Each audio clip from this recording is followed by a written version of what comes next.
I've been an outdoorsman most of my life, and as a kid I lived in the Wyoming wilderness for almost 2 years, in a cabin on a nature preserve. Electricity was only through a generator, and we, along with my siblings, had to boil water from a spring. This was all before I was 10 years old, and in case of an emergency, it would be at least an hour before we would get help or assistance. I used to hunt game, which I'm not particularly proud of, but it happened and I saw some strange things in the wilderness. So when I say I don't go into the woods of the Cascadia Range, I'm not afraid of the wilderness. So I was 23 years old, his name was Darren, and he invited me to camp. This place is a few miles off a logging road, about an hour down a bumpy road. It's me, Darren, and his good friend Wade. The place is a 10-minute drive from the logging road.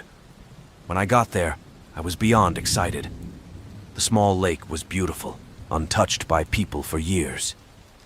When I got there, I was somewhat reassured by the fact that at least someone had been camping for the last month, and there was extra wood lying around the fire. We ate lots of chili peppers and hot dogs, and in the evening the boys went into the woods. They came back with a sealed bucket that had been buried a year ago, and we opened it up to retrieve some of the MREs they had stashed in their stash. All in all, it was one of the best trips of my adult life. But that night was a little different. I fell asleep in a tent for the first time in my life. I don't even know. Anxiety of some sort. I couldn't figure out what it was, but I wasn't used to camping without my dad. Darren had bought his .38 caliber pistol specifically for predator defense, but it was the only gun he was armed with. Anyway, the next day it rained like the PNZ'd and we tried to wait it out, but eventually finished, packed up, and headed home.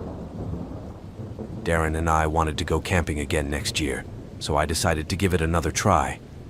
I even convinced a lot of my friends to come with us. There ended up being 6 of us and a big white German shepherd.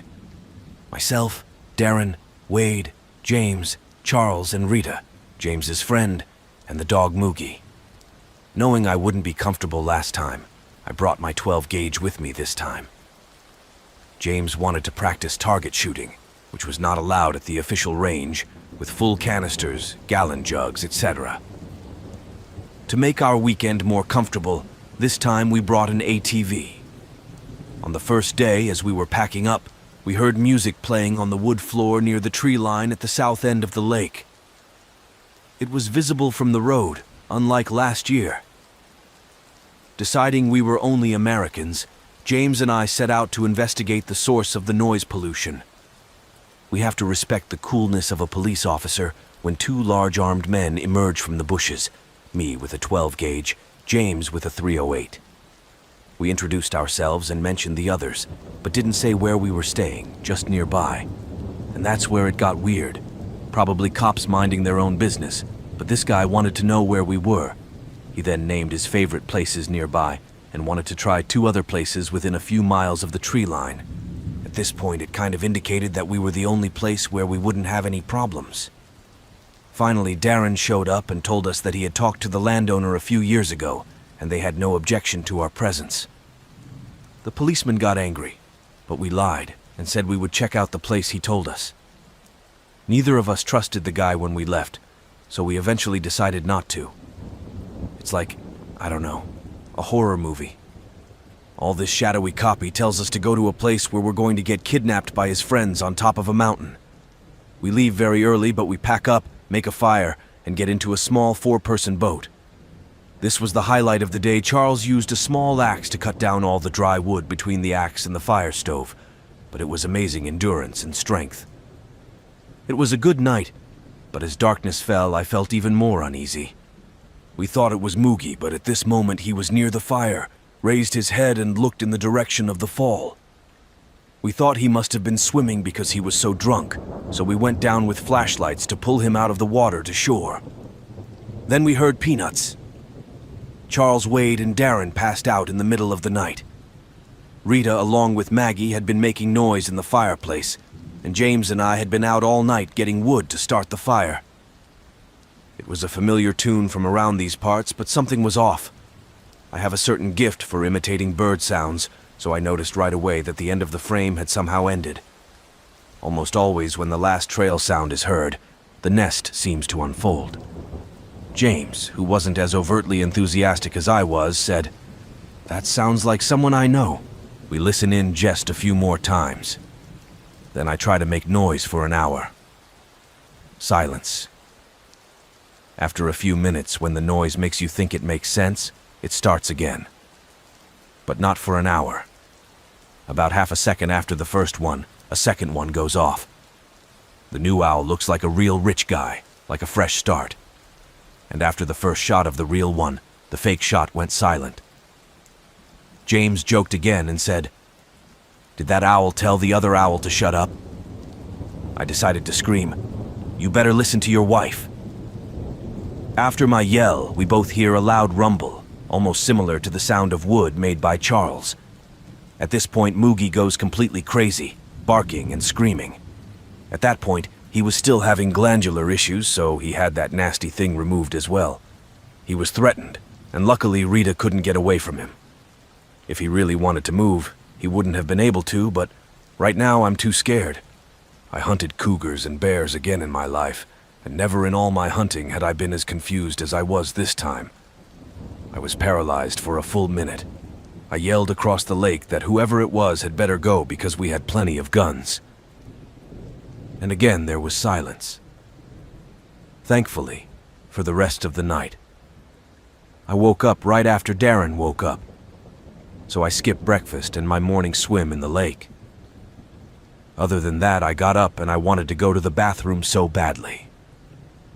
James had already explained the sounds to the others as they prepared for their various adventures. Darren, Wade, and Rita wanted to listen to the radio and relax. Moogie had run off after lunch, so we decided to look for him while checking out the spot where the noises had been heard yesterday. But almost immediately there was a rabbit on the other side of the lake behind my head. Charles was scared too, but he had an axe. I had a gun, and James had a pistol and a .45 caliber pistol in his lap. So we went on and searched for several hours. Mostly I was trying to see if we could find trees.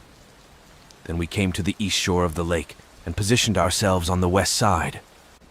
What? Charles, James, and I rushed over to it. There we saw something that looked like a human footprint. Just one.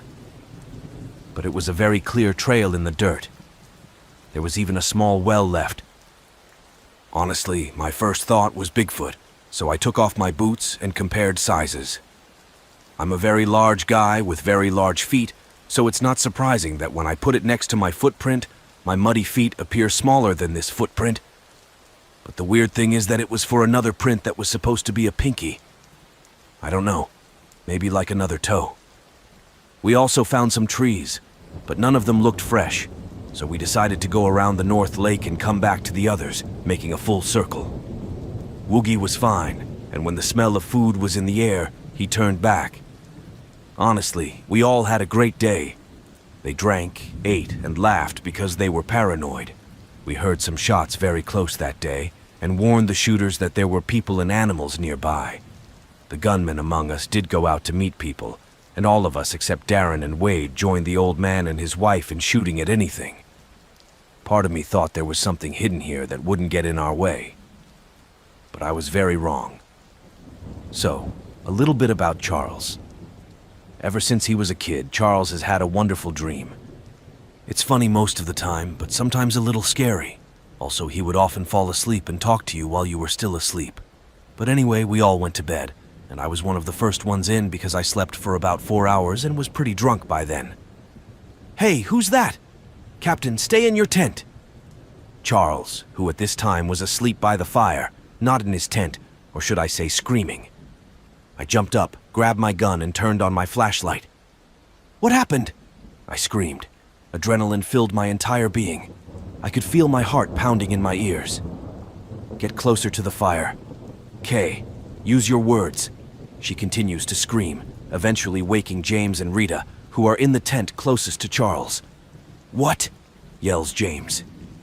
Moogie starts to rise and apparently smells in his tent again, because he and Rita are like, "Oh, Moog, that's gross." Then I hear someone climbing into the captain's tent, Get out of here! I start to untie the tent. Not you, Captain. Hold on, it's here for you. To this day, everyone denies hearing it, but I swear I heard someone whisper, "Captain." And then I heard branches crunching near my tent. James comes out of the tent, and a few seconds later I hear him laughing. It's just the bottom of the water. Charles is dreaming. But then Charles says he wasn't dreaming. When I went out and lit the fire, he agreed to do it. We put one of those big pots on a tree branch, and it could easily be mistaken for a white dress standing in the dark. Satisfied that there was nothing there, despite my protests, we all went to bed. Charles stayed in the tent the rest of the night, and I decided to spend the rest of the night on patrol. It was one of the scariest nights of my life, if not the scariest, because I heard more activity in that forest than I had ever heard before. Moogie also woke up when he heard tree branches cracking, and he threw up many times. Then I heard a loud rumble. They must have been only 10 meters away from me. Then I jumped to my feet, ran to where the noise was coming from, and shined my flashlight. I've seen antlers in my life. I've seen them run away from me. But what's unusual about deer is this. They don't stand, and they run on 2 legs. Moogie cried and screamed. I took aim, let the light fall, and fired. I didn't see him turn and run. Hot. The shots continued until I ran out of 6 shells. The others ran out of their tents in fear. I told them what had happened, and then no one slept until morning.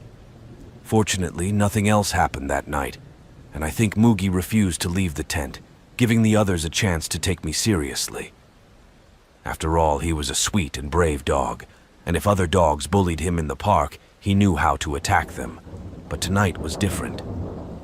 The last thing that happened on the last day was when Darren and Wade went to bury the bucket and put the new supplies in it. They always knew where the stash was buried because there was another pile of earth they used as a reference point, and that trash was gone.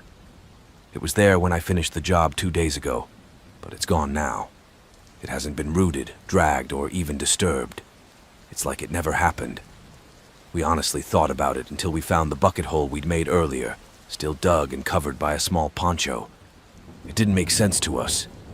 Darren said I'm never coming back here now, so we might as well take these things with us, to which we all agreed and left after lunch. This is why I never go camping in the Cascade Wilderness without at least 2 people who know how to handle a gun. I don't know what was said at camp that night, but whatever it was, I'll never forget it. Some people never stop searching until they find the truth. If you have a detective's eye, this June trip is for you. Play as the intrepid June Parker and follow her story to solve her sister's death. You will have hundreds of beautifully illustrated scenes to view to uncover new murder mysteries from the 1920s. I really enjoyed playing this game in my spare time. It reminds me of one of those old school books where you have to look for different things or people.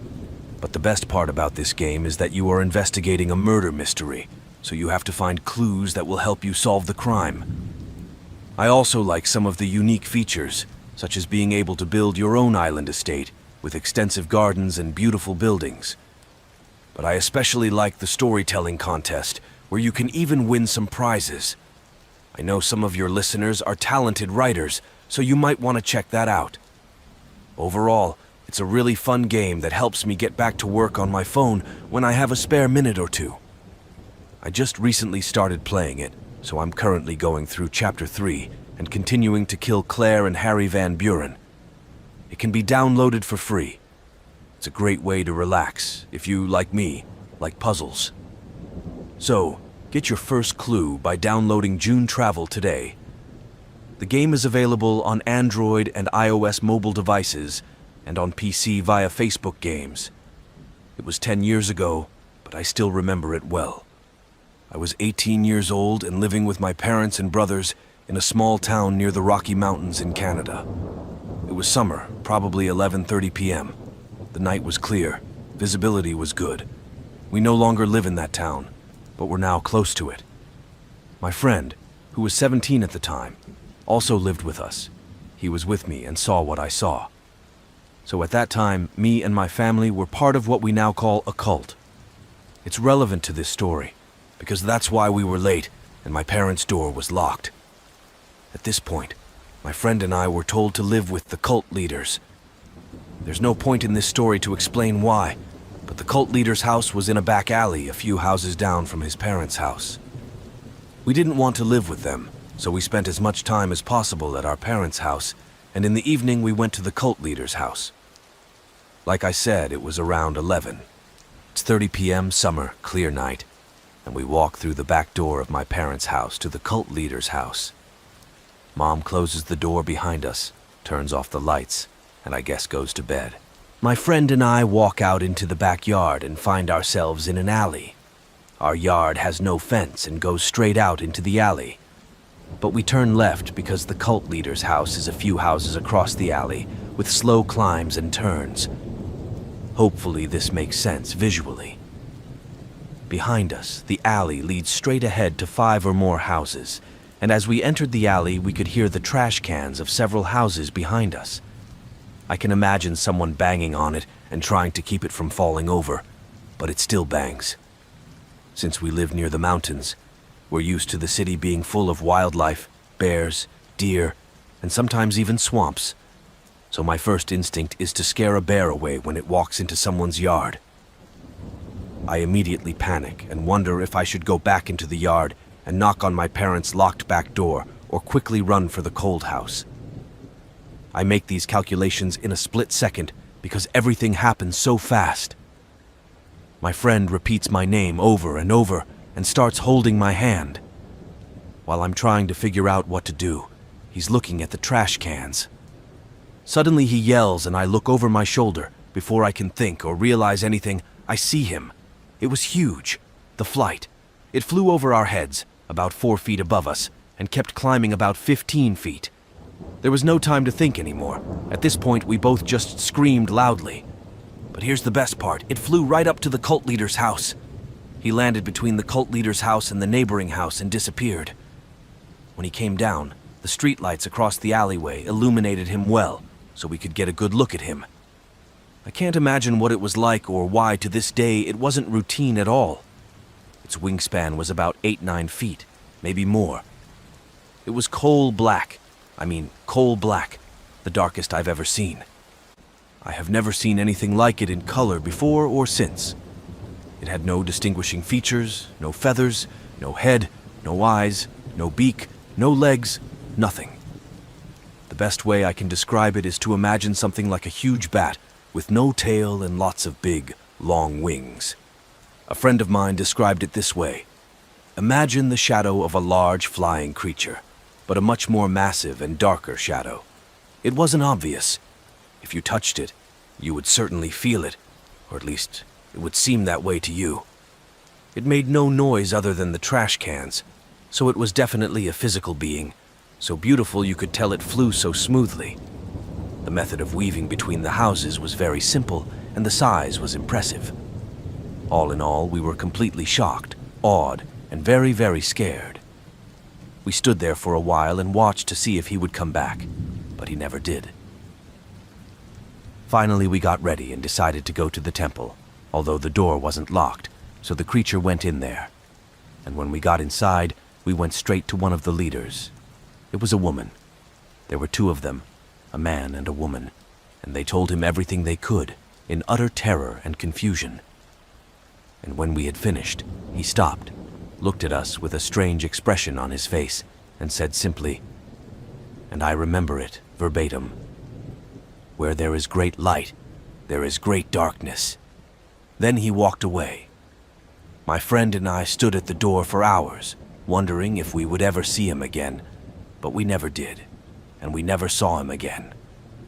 I tried searching Google several times after the incident, but couldn't find anything even remotely similar to what I saw that night.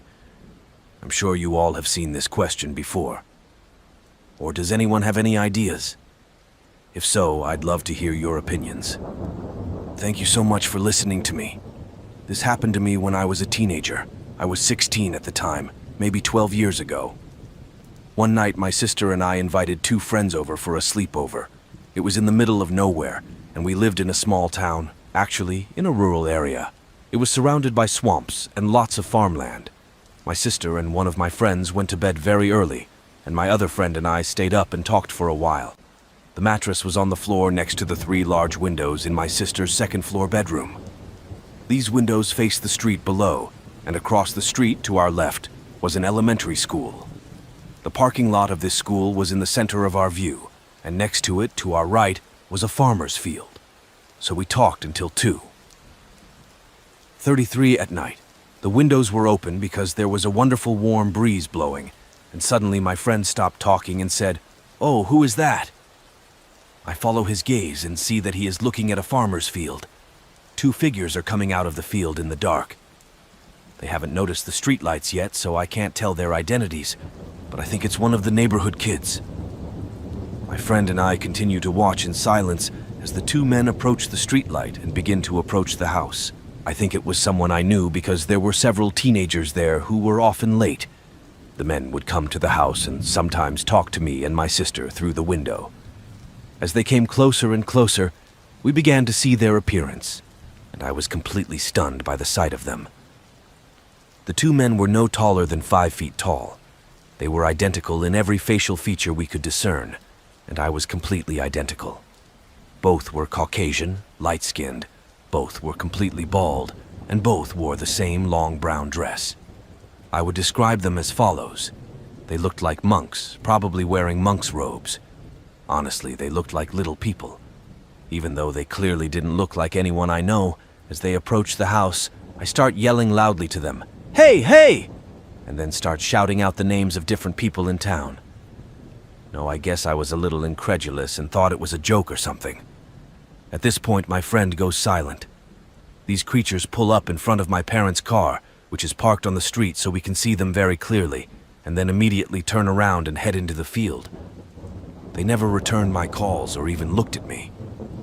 But apparently they were talking about each other, although my friend and I couldn't make out any sounds from them. We watched them cross the road, and then instead of going back to the field, they start walking down the road. We watch them until we can no longer see them. If you follow this path, you get to other fields, but away from the houses. My friend and I talked for another hour. He is a very devout Christian, so he believes in demons. Personally, I have no idea. It could be a very good demonic scene, but it's also, I don't know, random. The next day we told everyone, and everyone was shocked, even my parents. I have a lot of questions. Like, why did they go home and then come back? I wondered if they did it on purpose because they knew we were there and wanted us to see them or something. Why did they look so much alike? Why were their eyebrows short? Why were they wearing brown clothes? Also, why were they in a field at 3 in the morning? I Googled and found nothing. I found a strange video on YouTube where a woman claims to have been visited by 7 beings similar to the ones my friend saw, but I couldn't find anything else. The woman said they are mediums who know the future. I don't know that. But anyway, I would love to hear if anyone has seen these beings or what you think of them. Thank you for listening. Several other people have asked me to share my impressions of my time in the cult. Strange things happened at home, and when we moved to the same town as the leaders, they increased in frequency. I briefly discussed some of the events. The first was when a friend and I, coming out of the field at 3 in the morning, saw 2 small beings in long brown clothes, very similar to each other. The second experience occurred when another friend and cult member and I saw large black beings flying over our heads. It was out of shape and about 8 or 9 feet tall. And when it's informal, that doesn't mean it has any features. No head, no eyes, no arms, no legs, nothing. It happened in the alley between our house and the cult leader's house. The other experience I had was a little different. When we were in the cult, the leaders decided to move in with them. I think I mentioned this in a previous story. There were 5 teenage girls living with them at the time, and I was one of them. One night I was working at the kitchen table with the same friend who saw a black creature flying past me, and all of a sudden my back suddenly stiffened, and I mean really scared. It made me angry, and I tried to figure out what was going on. Finally, after a minute, I asked a friend to look because it was really starting to piss me off. I pull my shirt up and he looks at me in confusion. I ask him what he saw, and he says I have 3 long nails on my back. They look like cat claws, but they are too big for cat claws. The lines are very wide apart, cat claws. They didn't have a cat. He was very calm about it, so I went to the bathroom to see for myself. They were located in the middle of my back, also behind my bra strap, and I couldn't reach them at all. To be honest, I didn't really care at the time. I mean, I thought it had happened before, and somehow I could feel it now. But then it happened again, about 2 months later. I was playing a computer game at a table in the room we shared with 2 other girls, and I felt the same burning sensation as before. I went over again and tried to feel what was going on. I go into the bathroom and lift up my dress. I see 3 more lines, very similar to the previous one, but not as long and slightly deviating. I was a little worried this time, but I told myself that it must be my clothes or something. I put it out of my mind and never thought about it until years later when I heard about other people having the same experience. The next event happened even before I moved. My sister and I were in her basement room. It was evening. Next to his room is a utility room and then stairs to the upper floor. Her bedroom door was closed and we were just chatting in her room. We were about to go upstairs when suddenly, out of nowhere, a scream or shout was heard from the common room. As far as I could tell, it didn't sound like barking, because it didn't sound like a dog barking or a big cat barking or anything like that. If I had to describe it, it sounds like the deep, low growl of a big cat, like a lion or a tiger, and in volume it sounds like a big cat, maybe closer to a bear. It's hard to explain, though. When I first heard it, I was shocked and immediately scared. Below, thoughts swirled about how I could hear the sounds of a wild animal in the house. We didn't have a dog, by the way. Then I figured it must have been someone walking a big, aggressive dog down the street, and even though it didn't sound like a dog, the sound was somehow coming through the weird walls or something. I tried to figure out what it was, but I think something primal was stirring inside of me. Fear gripped me as the screams grew louder and approached her door. I looked at my sister in horror and saw her frozen in place. His face expressed fear and confusion.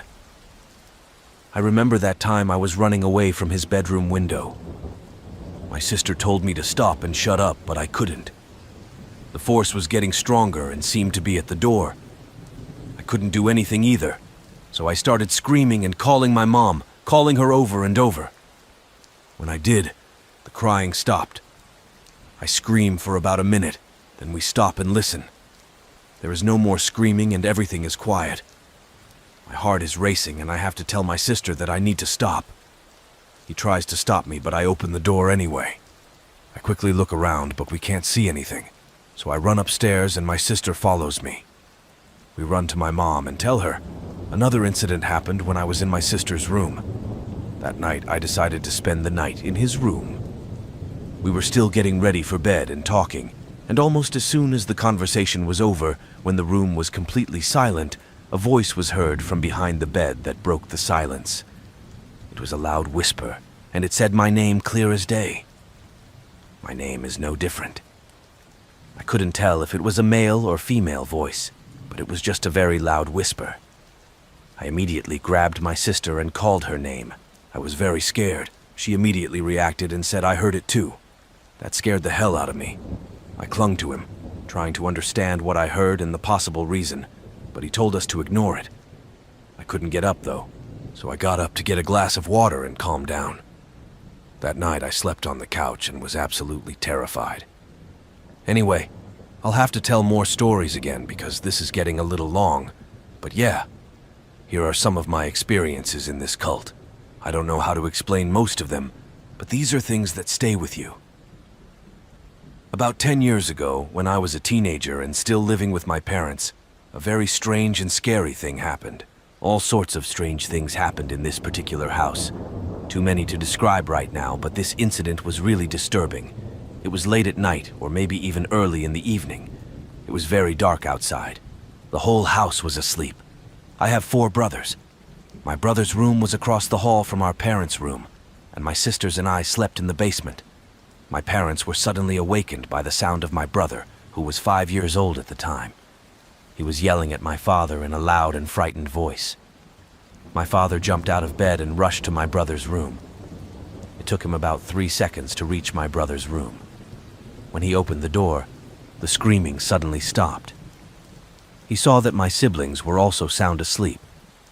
He carefully whispered something to his brother, who heard his voice and felt that he must have had a bad dream or something, but got no response. My father thought it was very strange, but thought it was some kind of nightmare or a reaction to a dream. He went back to his room, but just before he went to bed, the moment he sat down on the mattress, they heard my voice, this time screaming, "Mommy, mommy, mommy, mommy, mommy, mommy."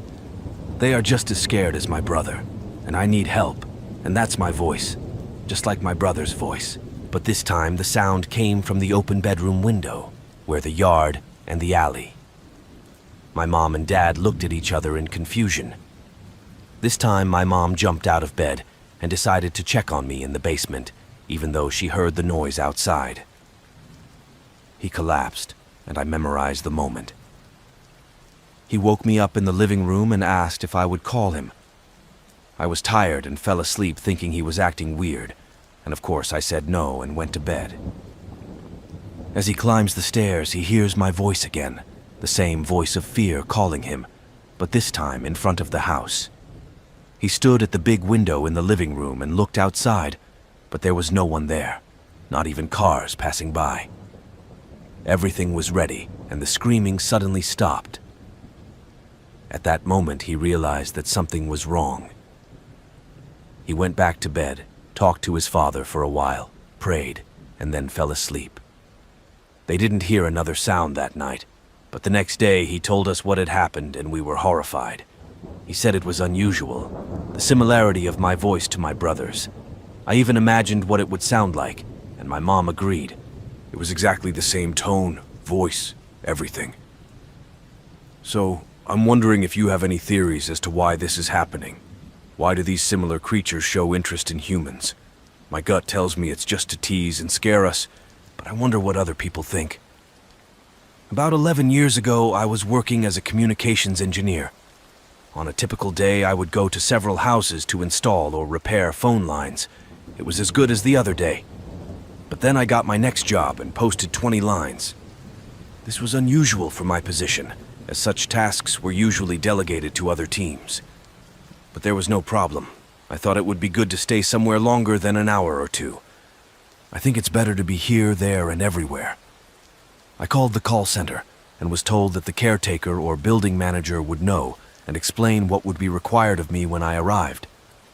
I arrive, and it is a very old building, built in the 1920s, as I'd later find out. I walk in, as usual, with my tester and tool bag, and after talking to the receptionist, I learned that the building was once a nursing home, and after years of abandonment, it is now used as offices for various businesses. As promised, 2 managers came in and said that they thought what I was looking for was in the basement because there were lots of cables and they knew everything. I then asked if there was a tutor here. He usually knows about these things. I was told that it was not because he was sick, but because he should be back in a day or two.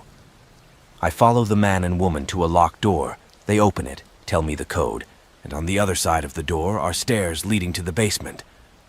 Well, he comes in. We talk for 5 minutes, and he tells me to start on the administrative side and work until he's done with me. After a short bathroom break, I'm back, and I'm already on the last step. I connect phone numbers so that when my friend comes over, we can go to the test. When I do, I hear, "I'm sorry." Once again, Gordon is getting nowhere, so I acknowledge it, call it smart, and joke that if they can't find you, they can't ask you to do something. I keep working for 5 minutes and try my best, so I tell him I'll help my friend. We'll be off work soon. Gordon then said he enjoyed our company and was happy to socialize. At this point, I was very upset, thinking he was being mistreated by people in the same building. So I told my faithful spouse that it doesn't take anything to be nice and sociable. So I go up the stairs, leaving Gordon at the bottom, and help pull the cable through the gap into the basement, We spent 10-20 minutes trying to get through it, but we managed it. Went downstairs, Gordon wasn't there, and we were done. It's time to eat, and my friend comes to the chippy to meet me in the yard, and I tell her I need some signatures, and the lights are on, so I grab an extension cord. I take the necessary signatures from the manager and tell him where the extension cord is behind the front desk. I tell him he needs the extension cord so the light is good in there now, and that's it. Or he wants me to leave and there's good light in there, and he says they can stay for now. And if anyone else needs it, it's another cord will take it.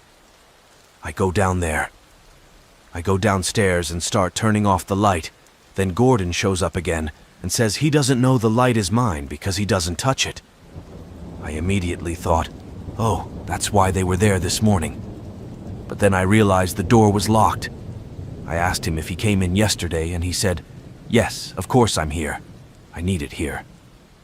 Confused and wanting to disappear, I said, don't worry, nice to meet you. I waved. It was a little weird, but I went and signed and thought nothing of it. A few weeks go by and I get a call from the department asking if I can go back to this address because one of the lines is down and he's active. I reply, yes, no worries. I walk over and once again greet the receptionist. I ask if I can take a look at him before I go to the basement. To my delight, it was there. You just need to set it up correctly. While I'm sorting it out, an older man asks me if I was there last week. I was. He apologized and said he was a caregiver and had to take more vacation than planned. I told him, don't worry, dude. I'm sure Gordon will tell you where everything is. And when I said that, he looked right at me and asked, what did you say? I said, Gordon. He told me he's a tutor here. This guy looked completely white and asked if we could talk outside. Of course, I followed him and he asked me if I believed in demons. Then he told me that what was here was now. It was a nursing home and an old nurse. His real name was Gordon. He knew this because when the building was torn down, he found an old desk with Gordon's list, letters, and requests, and under the door was a plaque with the caretaker's name on it, and where the desk stood was a door leading to the basement. I rejected this theory at once and began to laugh, thinking he and his friend were cheating on me. He then asked me if I wore socks, to which I replied. He looked right at me and said, look, buddy, I'm not lying. Gordon died years ago, probably on the job. I thought you should know. And it's not considered funny when he tells me he's laughing because he saw Gordon too, but people never believe him. I never said anything extra, until I went fishing with a friend one night, and like he said, he thought I let it go. But I know what I saw and what I heard. I usually don't tell anyone this because it's not funny, but after this experience I can tell you that demons or spirits are real. On June 3rd, 2016, I hosted a social event. I was hosting Instagram and the event was a golf tournament. I asked my followers to go on social media, so it didn't surprise me. The tickets, of course, were $250, but I somehow didn't care. It was a potluck, and he came through tipsy, but had a good time. She was also an Instagram model I knew online. He asked the day after the tournament. I was a single mom, and because of the event, my parents had to go into labor until the next day, so I said yes. We went on dates, went to bars, ate out. The man was handsome, but mostly damn charming. We drank beer and then offered pot in the car. I rarely smoke, but that day I decided what the hell. We sat in a hot box and then went to a bar. He was friendly with everyone and made me laugh a few times. Then we went to a liquor store and finally to his house. I was drunk and high, so it was easier for me to sleep with him. He had a bunk bed and I remember him lying on it, being very selfish and aggressive, and I was scared. But I didn't stop him from being scared. I got behind the wheel and my car was still parked on the golf course and it was too far to Uber to my car. The next morning I went to the bathroom and there I saw a long pipe coming out of the toilet. He got mad because he and his roommate had a pipe to water the growing grass. I didn't know he was drunk and didn't realize it. I apologized and honestly was a little scared. We went downstairs and I cast my first glance at the walls and furniture. Knives and tools hung all over the house, used as decorations. I waited for his breakfast, and trying not to show any fear, I was taken to the car. In the car, I realized that I needed an excuse to hurt her feelings, so I was very happy and very sad for her because I loved her very much, but the father of my child died when she was 1 year old. It was the truth, and I can't take her to a foster home because I have someone next to me who grows weed and stuff. I don't care about his pot, and I don't want him to change, so it was a bummer. But the last time he left me, I let him kiss me. I was shaking when I left because of the vibe, but the next day when he left me, he met a girl 10 years younger than us, and an 18-year-old Minnie like me. She dated him for 3 weeks before he dumped her. Apparently, he chased her like crazy, and was even arrested a few times. In September of that year, he got out of jail for the last time, went to a bar where he met the girl and took her home. He kills her, and it's an absolutely horrifying story of what happened to her. He is now serving a life sentence for his crime, and I wonder how he could have ended up in his shoes. The summer of 2008 was a difficult time to graduate from college. I had been pursuing a degree for 4 years and then found the job market drying up. I was devastated that I would be unemployed for the foreseeable future, and that summer I developed a deep love for camping and hiking outdoors. Having grown up in the Rocky Mountains and graduated from college in western Montana, I was not new to camping and hiking. But that summer became almost an obsession for me. Daily hiking and camping under the stars helped my mental health at a time when I was worried about my life's purpose and my future. It was June outside, cold, wet, and overcast. The temperature reached 50 degrees during the day and dipped below freezing at night. Regardless of the weather, I planned to go to Anaconda Proving Ground this week, and I wasn't going to put it off. My plan for the week was to hike from Storm Lake, through Storm Lake, and up to Upper Seymour Lake. Storm Lake is actually a high-altitude body of water that is not easily accessible and requires a 4x4 truck and driving skills. The road is a narrow 2-way roadway through pine forests. The road was slippery from the rain, but I made it without a problem. I camped on the north shore of the lake and decided to fish. The fishing was not good. It was cold and nothing special. When I went down there, the light was very faint, but I didn't have the opportunity to work under those conditions. I mean, there was light, but you're talking about pendant lights that weren't very good. Realizing this, the woman tells me that there are pendant lights, so no problem. I go back to the van, grab an extension cord, and head back to the basement. As we pass the receptionist, she asks us, "Will you be alone in the basement?" Yes, sometimes I'm fine with that, but I don't think I'll stay here if it doesn't have what I'm looking for. He laughed, but he told me, "You're a better man than I am. Nobody likes to go down there, even to salvage stuff." Honestly, I thought people didn't like stairs to dark places. It's not a big deal, but it's familiar to me, so it's worth doing. The manager and I quickly find an outlet. I take apart the bulbs. Yes, there is a DP I'm looking for, but it's an old unit that isn't suitable for broadband, so I let him know he needs it. A little more, and before I even realized where it was, it shouldn't take 20 steps. He just agreed and pointed out where the installers had left the client cables, in the cupboard behind my reception area. So, all set up, I know what I know, and get to work. I check all the lines and all goes well.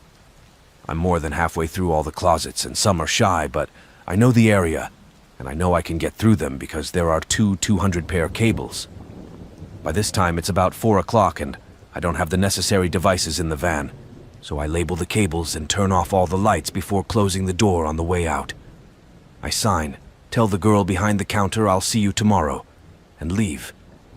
When I get home, I call the manager to discuss the script, and I may need help for half a day or more because I'm not sure if anything else has been done on the exchange. The next day, at 8 a.m., one of the guys calls me and says he's been with me all day and knows it. We agree that we'll each take a roller. I'll move the couples from the box to the cabin, and you do the cabin if necessary. Then all that's left to do is set up the box and put the sizes in. From there to the cable TV reception desk. I go back into the building, use the code to unlock the door, and to my surprise, all the lights are on. I'm 100% sure I turned them off. Yep, I think one of the managers came to check on my presence and may have left them by mistake. I go downstairs, whatever I do, I go to pull the cables. I call my friend, and he pulls them out one by one, so all is well. I finish up and go back to set up the blocks. I do the blocks, the exercises, all the exercises, etc., etc., etc. I put Mark down by the pilot holes and I hear, "What are you doing?" I say, "I'm doing what I'm told and you're the quarterback?" He says yes, there was no one there, and was surprised I was there. So I went on and started drilling, etc. Then when I stopped drilling and calmed down, this guy started talking. "What soccer team do you root for? Do you mind if I take a look at your work?" I told him I wasn't worried, and I tried to be as polite as possible. He then told me his name was Gordon, and he had been working here for over 30 years. A little embarrassed, remembering that the receptionist had said this, I informed her that the seats had been empty for several years, but judging by the telegrams, they had been renovated at least 15-20 years ago. He said there is always something going on here.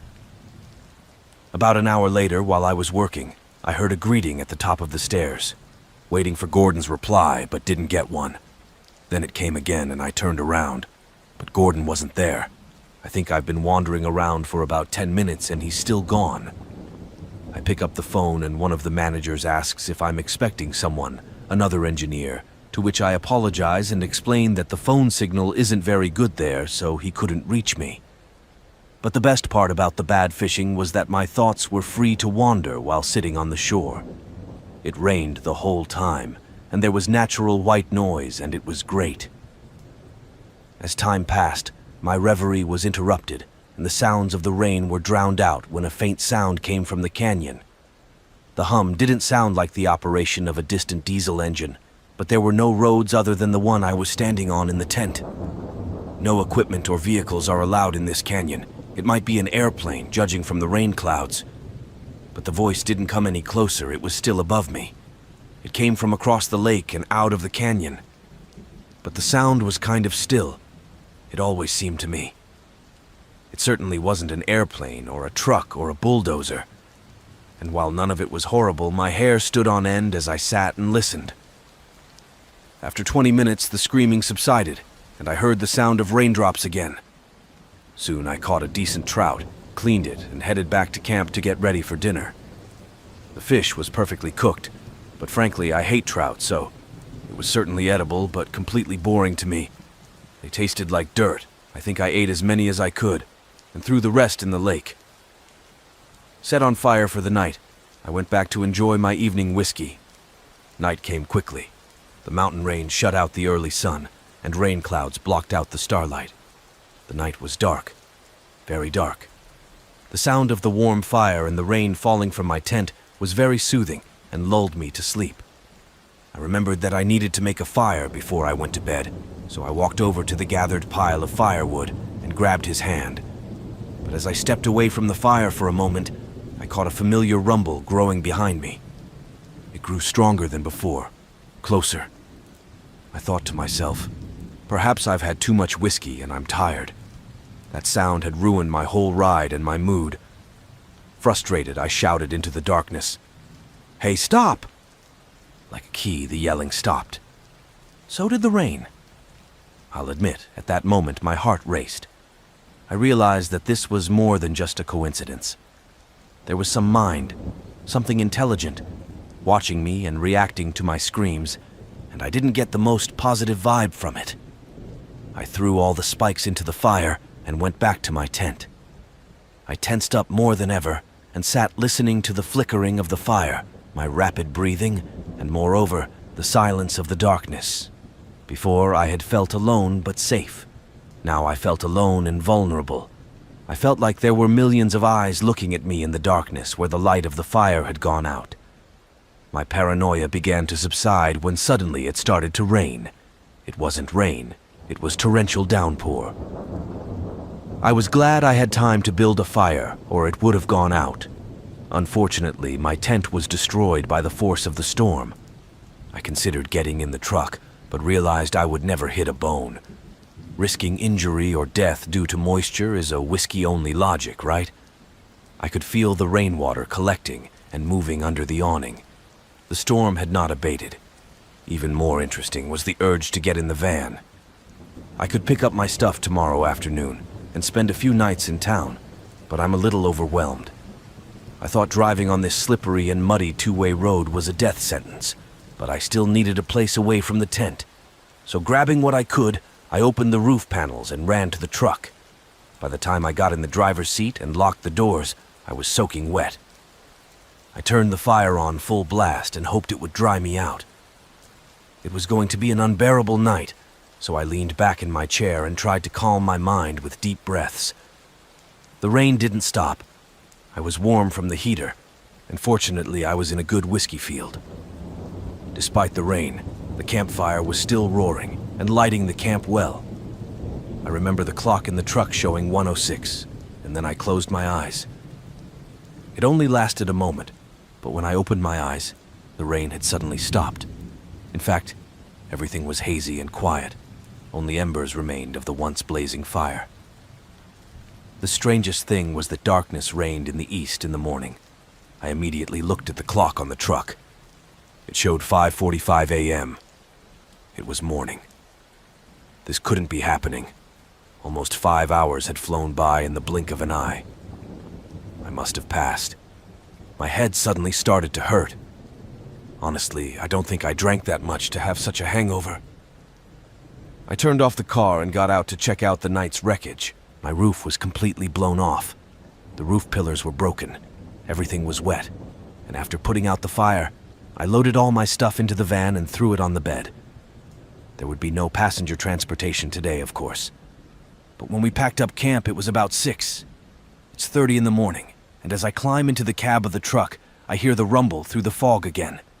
Hearing it, I rush away from it down the dirt road, without looking in the rearview mirror.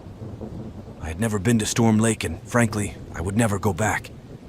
I was 10 years old, and in those days, my friends and I would ride our bikes, looking for adventure or discovering something new and interesting. But this time, my neighborhood was a mix of new and old, and it was easy to find old tunnels, agricultural waste, or worn-out roads. So on a summer day, we took another boy in addition to the main team. We didn't officially know each other yet, but we started biking anyway. We came across an abandoned house near a farmer's field and woods. We started looking around the building and decided to live there for a while. We went inside, looked around, and started chatting. But at some point I started to hear a sound like water, something like a leak from the basement. I thought it was my friends playing at home and immediately ignored it. But suddenly there was a scream, and the sound of gravel got louder, like someone was throwing rocks or something. I froze in place, unable to imagine my friends making such sounds. Suddenly we were talking really fast. My only friend started crying uncontrollably. His brother, a very brave young man, preparing to defend his brother. Together we could see the lobby and the stairs. The newcomer screamed and waved for us to come out. But we were in shock. How or what had made that sound? How could he have been unaware of our danger? What was the big deal? I wanted to hug him. This might be his last moment on the planet. I watched as it descended the back stairs leading to the basement. He was still screaming and repeating the same motions. He fell again and disappeared. We yelled at him not to leave, but he kept doing the same thing over and over again. In doing so, it was as if it sped up, 2 or 3 times faster. I can only describe the voices in the basement as pure despair, pain, and agony, but they were definitely human, or at least human-like. We yelled to this guy that we were leaving, and he sort of came out with us. Furious, we drove as fast as we could, never once looking back in fear. It was getting dark, and we didn't have time to get ready again, so we immediately split up and went home. The next day, I asked my friends if they had seen the other boy, and thought it was a friend of our group. We talked for a while and realized we didn't know his name or where he was from, and never saw him again. So, I'll try to put these events in chronological order. They were between the ages of 14 and 20. For context, I'm 22 now. This village is called Modzka, located in Poland. I haven't lived there for about 2 years either, but I want to mention my warm friend Jacob, who will be very important a few times. So first of all, the forest itself was huge, I guess for Polish forests. My friend and I used to spend a lot of our free time there. The forest had no master, and we enjoyed exploring it. We built a small bridge next to the stream so we wouldn't have to go around it or jump over it. After a few days of construction, we came home from deep in the woods. A rock flew from a tree at me and almost hit me. We joked about it then, and for a long time afterward, and truth be told, the situation was dire, because the rock was big enough to kill me if it had hit me. We didn't pay any attention to it, of course, didn't make a big deal of it, but it was harvest time, and I remember there were bales of hay in the fields at that time. We liked to jump. We chose fields that were more wooded so the farmers wouldn't infest them. It was getting dark. The sun was setting. We walked more slowly, and when we got back, we saw a dark figure behind a small stream that, for one thing, this forest had been crossed several times. We too looked at the figure for a while, but then we could not understand what it was. But we laughed and said that it must have been someone throwing stones at that time. Thirdly, we saw this figure twice more, the day after the previous event, in the same places. Fourth, the last part where my friend was with me, and deep in the woods we found something that looked like a rabbit hole, only bigger. We've seen too many rabbit holes around here, so I doubt we'll get it wrong. Nearby we found a traveling suitcase with strange contents. From that moment on, my friend stopped going into these woods too. Something must have scared him. I personally enjoyed running in other parts of the forest, especially in the evenings. I encountered a phenomenon I called the breath of the earth. At one point the ground was rising and falling regularly, and it was great to watch. But this is where things start to get weird. As usual, I traversed the road, but on this day I turned back. On my run, I heard an unnatural sound coming from the bushes. Over the years, I've had encounters with wolves or foxes, but this was different. There didn't seem to be anything in the bushes, but rather than tempt fate, I turned back and walked home. The scream itself was deep and hoarse, and finally, and strangest of all, I was old and swarthy. It was one of the few trips we took after dark. I honestly don't remember why, but as I was walking down a long path in the woods, not far away, but in a thicker part of the forest, I heard something. Sounded strange, but a choir, kind of like church singing. I'm no expert, but it sounded Latin, so I ignored it. And when I came back some time later, obviously I didn't hear anything else. But years later, my friend and I came to the conclusion that there were probably black masses or something similar in that forest. Also, some very suspicious vehicles have been seen in the area in recent years. I don't believe it myself, but honestly, it's a possible explanation. In the end, who knows how this will turn out, but I don't think I'll just go back to the safe side. So, about 5 years ago when I was 17, I visited my in-laws who lived in South Dakota and worked there for the summer. About a month later, my brother, sister, and her husband decided to do what Americans do best: go shooting in the woods. I had to work the evening shift, so we decided to go after 10:00 p.m. After my shift, we went to their house to get food, guns, and ammo. The trip took about 45 minutes and was on a dirt road surrounded by trees and tall grass. Eventually, the clearing was opened up and became quite open and decent. The nearest tree was about 100 feet away from me. It was dark, but the clearing was illuminated by the headlights of the truck. I felt uneasy for some reason, but I asked her to go out into the woods at night for the first 20 minutes. Nothing much happened. We put plastic bottles and plastic buckets of water in the office, but it seemed like everyone was watching us. And then suddenly there was the smell of rotten eggs. Your gun knows what that smell is, and I do. Even after serving in the military, I never smelled a gun or an explosion once. We looked around trying to find the source of the odor, and I still remember what I saw. It was a slender humanoid figure, squatting down and looking at us. Even bent over, it was still over 6 feet tall, and when I say the figure was thin, I mean skin and bones that couldn't be described as such. But even that was strange. We saw this figure in different places in the branches of the tree, but we all described the same features: tall, lean, with long dark hair. Anyway, we quickly packed up what we could and left. And the horror of that day haunts me forever. My brother mentioned at the time that it was a local neighborhood, but I don't know if that's true or not. Every now and then I think back to that day and look for different stories and encounters of people in those woods, but nothing like what I saw that. We recently bought a house and moved in on November 2nd, 2019, but we've only been here a week and a half, and in that time we've had some very strange experiences, all between 1:30 and 2:30 a.m. on different nights. First experience and second night in the house. After having sex with his wife, I decided to spend the night in the well-prepared basement. I went to bed at 10 p.m. and got up at 12 when I heard the sound of footsteps on the carpet. I thought the kids might be running around, getting out of bed at night and coming into our room. I looked but didn't see anything. I checked the time on my phone but didn't pay much attention to it and went back to sleep. Around 1:30 I heard footsteps again, and this time they sounded like the footsteps of several people. I thought my wife and kids had come to get me, so I looked out of the futon but didn't see anyone. I started to flinch a little because I heard his footsteps, but decided it was all in my head and tried to go back to sleep.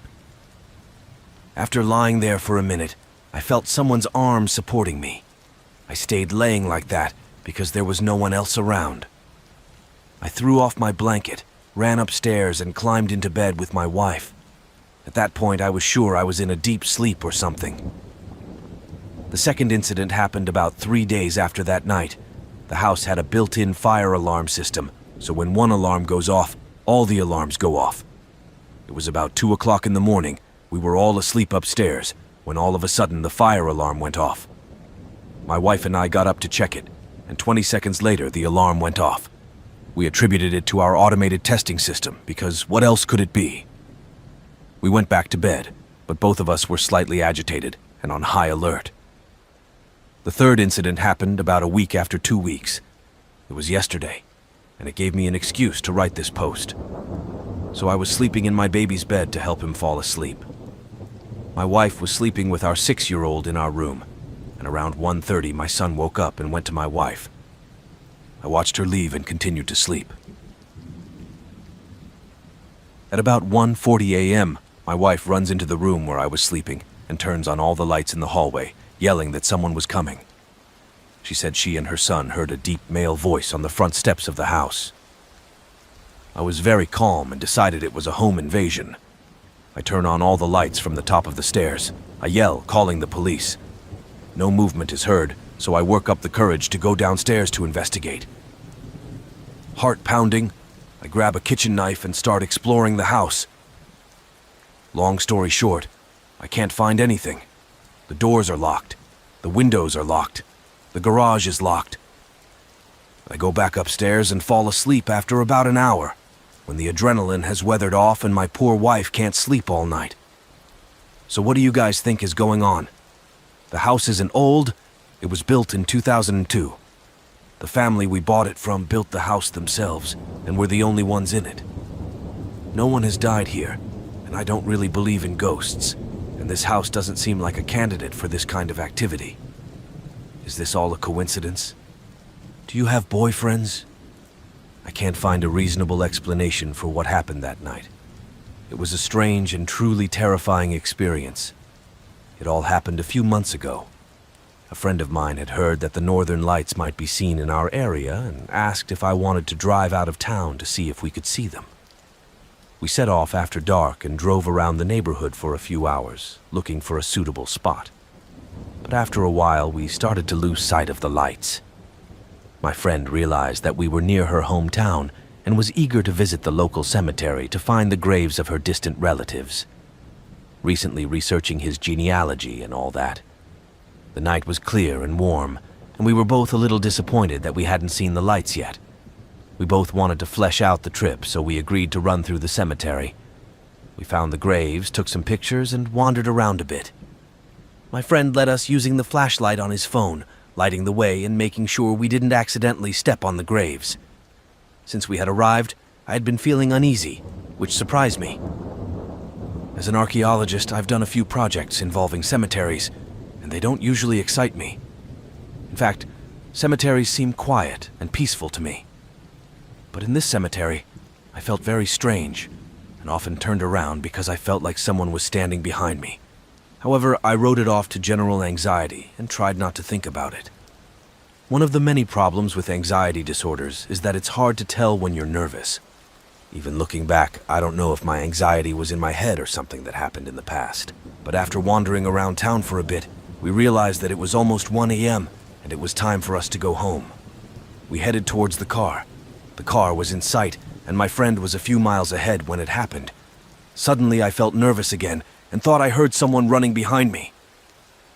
I started to turn my head back when I felt something hit me between my back and shoulder blades. There was a heavy feeling behind it, as if someone had actually hurt me. The impact was so hard that I was thrown forward and fell on my face trying to get up. I felt the weight on my shoulders again. I saw my friend running towards me because he heard someone running towards us, heard my first fall, and turned around to see me being pushed back. He told me about it later.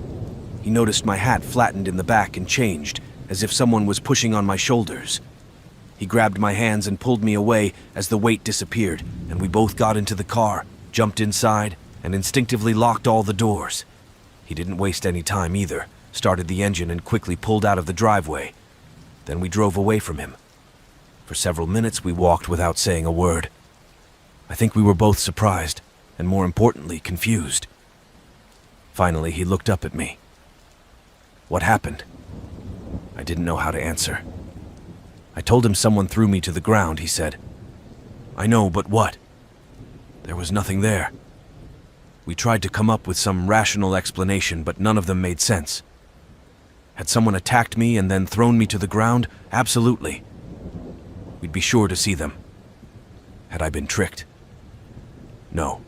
I definitely felt something push me, and my friend saw me being thrown backwards as well. Was it the wind? I don't think so. There wasn't much wind that night. Maybe I was attacked by an animal. That was impossible too.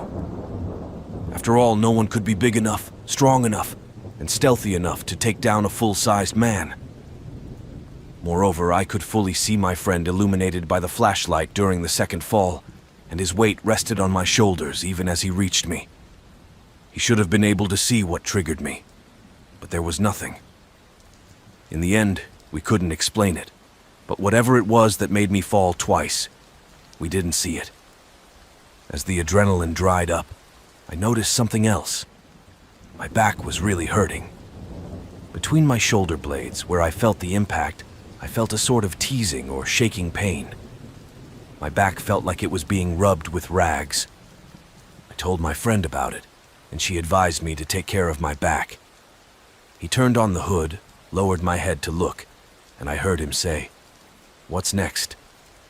The skin between my shoulders turned red, and a few small blisters appeared.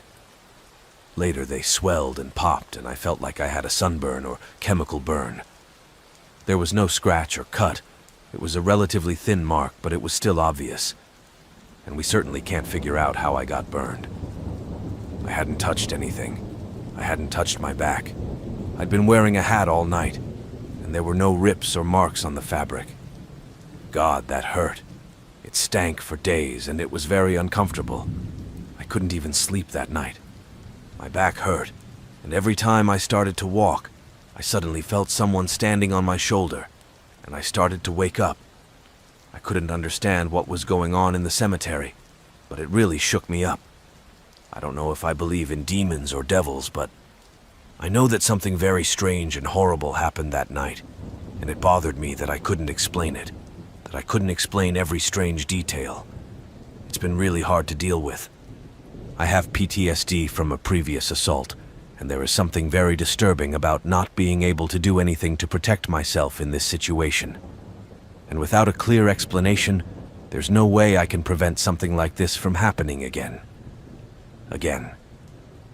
Since then, I've had several dreams similar to the ones I've had over the years growing up. I don't know where they came from, but for as long as I can remember, I've had dreams where some sort of creature was trying to pull me in one direction or another, and in the dream I realized the creature was a devil or a demon. Sometimes it takes the form of an old woman. When I was 13 years old, I had a dream in which I was wandering through the woods and came across a small house with an old woman standing at the entrance. He beckoned me inside. I agreed, and for a while we chatted casually and baked cookies, but I felt uncomfortable around him and knew he wanted something from me. At one point, I looked out the window and saw a group of people standing in the yard, watching an elderly woman. I asked who these people were, and I remember well what he told me. They want me to accept them, but I don't want them. I want you. In other dreams, he looked worse, but I always recognized him as the same creature. Sometimes I dream he whispers to me in the dark by my bed. He has a shadowy appearance, long legs, sunken eye sockets, teeth made of bee wire or something, and something glistening on his lips from blood or wine. In these dreams, I can hear him whispering, but I can't make out exactly what he's saying. Sometimes I dream of this same creature sitting on a chair in the corner of the room and eating a rotten apple. I have long suspected that this soul is a manifestation of some of my deepest and most disturbing fears. I know they are only dreams, but I remember them because they were repressed in my 20s. But an incident in a cemetery shook me up so much that they came back. The whole experience seemed to open the floodgates of my inner demons and shake up my perception of the world around me. In these new dreams, the creature is standing behind me in the cemetery. Time slows down. I see my friend frozen in front of me, and the creature is whispering behind me. I don't know why my mind associates this creature from the dream with my encounter in the cemetery, but fear keeps me awake at night. Anyway, I want to share this because I don't know what happened that night. My friend thinks it was a demon, but I don't know. I've never seen anything like that, and I don't know what to make of it. Thanks for listening. I'm sure I'll figure it out soon. I've always been interested in urban legends, horror stories, monsters, and cryptids. I was born in Minnesota, but have lived in Montana all my life, and consider the Southwest to be Yellowstone country. My family loves the outdoors, camping, hiking, backpacking, hunting, fishing, etc. Very well. We are regulars in Yellowstone and Glacier, the entire Rocky Mountain region, and often go camping if we are out of state. Usually it's not too far away, like Idaho, Wyoming, Colorado, or something like that. Recently, we really liked the Island Park area in Idaho. I can't say why, probably because of the fishing, camping, and ATV access, but we just recently came to the area and have spent about 2 years there. So far, I've accumulated a lot of Island Park stories that I can share another time, and there's a lot of weird stuff going on. I really don't know if anything happened there, or much about the history, so if anyone knows, please share. But for those who haven't heard of Island Park, or been there, here's a brief explanation. In my opinion, it's one of the strangest places in the Northwest. Weird, because it has so many attractions and facilities. It's called a town, but it's just a long road. Imagine a main road in a big city that runs through the Targ National Forest, and off of that main road there are several roads, trails, and access points where you can find campgrounds and other things. There are some great neighborhoods where you can rent cabins, but I don't know of any that live there permanently. ATV trails are paved all over the place. There is really no urban development here. Everything civilized can be found on the main road, including a very good Mexican restaurant that I recommend visiting. So you'll drive on the same side of the road for days and not see a single person or gas station for miles. Don't get me wrong, it is a beautiful area with good fishing, and great if you want to get away from everyone, but it is a very unsafe area. There is nothing wrong with that, and I would recommend staying there. The people there are very friendly and the atmosphere is good, but sometimes I get bored there. For example, there are areas in the forest where all the trees look the same and are quietly dead, which really creeps me out. It reminds me of a story or anecdote about how Idaho doesn't exist, and the government made it up. It always makes me laugh because Island Park definitely gives that impression. But anyway, I got carried away with the description. Like I said, I have stories about this place. So, my family and I went camping at High Coffee Pot, which is very far out in the woods on Henry's Fork, and it's a beautiful place. We were at the very beginning of the campground, so there was a trail and another parking lot right next to us. All the other campsites are on the opposite side. This trail is very long. It looks like a riverbank, but it leads to Trout Hunters, a local guide site, about 11 miles from the campground. And this trail is connected to everything. On this day, we hung around the campground, fishing and lazing around, and around 3 o'clock, my dad, sister, and I decided to hike the trail just for fun. We got ready, put on our jackets and boots. The trail is so well paved, you could walk it in flip-flops if you really wanted to. But we didn't bring bear spray, and my dad brought a head flashlight because, like I said, it's a very popular spot, and we weren't planning on staying there for long, just in case. We're walking, talking, laughing, and I don't know how far I've gotten. According to my dad, we were near some trout fishermen. In retrospect, now that I've given it more depth, I don't think it was right. Eventually, it started to get dark, and we turned back. Nothing out of the ordinary, really, but everyone knows that your people are far from the signposts. There is no bear spray, and only one streetlight is lit at night. It gets dark very quickly here, and there is no moon at night, so we try to keep a battery of a headlamp in case we really need it. We walk in the dark, looking at the river and warning each other, "Hey, there's a weed over there, and watch out for water." Anyone who has walked the streets at night knows that time changes drastically after dark. I'm not crazy, and I'm a cool girl. I grew up the oldest of 3 girls in my family. My parents raised us to be very angry, educated, and outspoken enthusiasts. But I have my boundaries, and unfortunately, I'm the first person to get anxious or worried about anything. But on the contrary, my feelings usually turn out to be right, so when something should go wrong, my family knows to listen to me. Naturally, for whatever reason, I get a little anxious and start asking my dad, "How much more do you need? Did you bring matches?" We don't know what time it is or how long we've been on the road. Neither of us have had hours of fishing. And like I said, time is brutal in the dark. I'm trying to distract myself from the noise of people hearing and talking and focus on the road I can't see in front of me. I'm nervous because my brain and internal clock are telling me that there's no way we're traveling yet, but it's already time for us to head back. My thoughts run wild. What and whose are the real dangers, like bears and angry bulls? My dad is worried too, and decides to turn on his headlights to ensure safety. We all knew that there was only one way back, and that was to walk. But none of us were particularly happy with our current situation, which was our fault. Laziness and time wasted on our gear, but still. Soon we see the lights of distant campfires, but it's a very faint, tiny light, and we think we have to make 3 or more turns before we enter the vicinity of the campground. And then I got a feeling. I immediately got goosebumps running up my spine, and I shuddered for a second. And then a scream comes from behind us. It's far from it, but trust me, anyone can recognize that scream. I've heard a lot of animal sounds in my life, and most of them are beautiful, but this one was like a rabbit scream. I don't know if you've ever heard a rabbit scream, but it's awful. And I really mean it. A voice like that shouldn't come from such a small animal. But anyway, we all freeze in place and don't give up for a minute. Soon my father turns to us and says that the rabbit or something else shook the rabbit.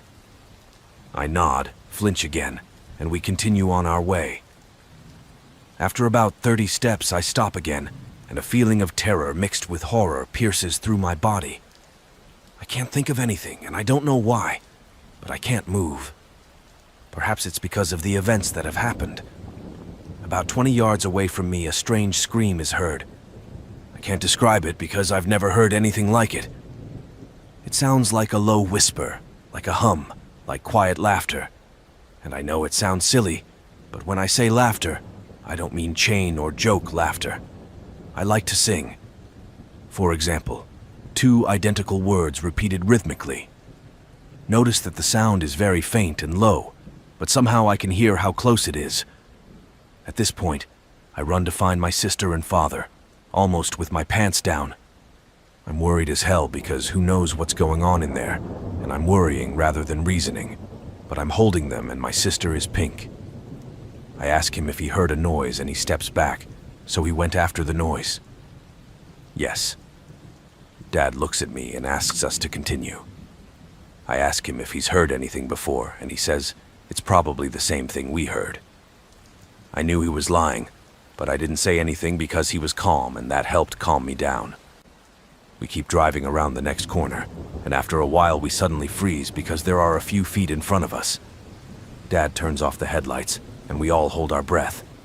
If it's a bull moose, you don't want to catch it off guard, so we all wait for it. After a minute and another sound, we slowly drive on. My dad shines his headlights on the ground, and it suddenly stops. We want to find out what happened to my sister, so we go to look, and there are footprints on the ground. Dad told us to be quiet, so we slowly followed them. At first, they looked like sprawling, long, almost human-shaped footprints, or like a little bear, or a big hind leg of a rabbit or something. But none of us cared where we were. We just stare at those footprints. But then my dad looks up, and we find ourselves 10 feet from the beginning of the trail, 20 miles from our campsite. We see my mom and my other sister sitting around the campfire. Obviously, we are all almost relieved, so we just joke around and continue on the trail. We really don't want them following the campground trail. The footprints were getting smaller and smaller, closer together, and my dad thought it was very strange. From that point on, the story began to unfold. The prints began to look like a deer or a small sheep, and we were all confused. My father suggested that perhaps the deer or sheep had come out of the water, which made the footprints look bigger and longer.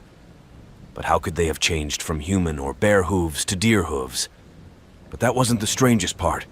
The longer we stayed, the more information we got, and the tracks turned out to be deer hooves, so unless we missed something, deer always have 4 legs, right? Soon the prints stopped about 5 meters from the trail and disappeared as well. My dad scanned the area. The footprints didn't go anywhere beyond the trees. They weren't coming back, and it was like something was lost at that point. My sister laughed and rubbed it like a 2-legged deer could fly.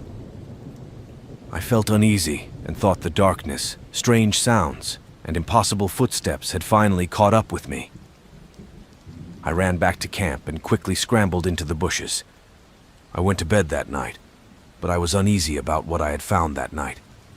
I knew I was safe, but some part of me knew there was something wrong with those footprints and sounds.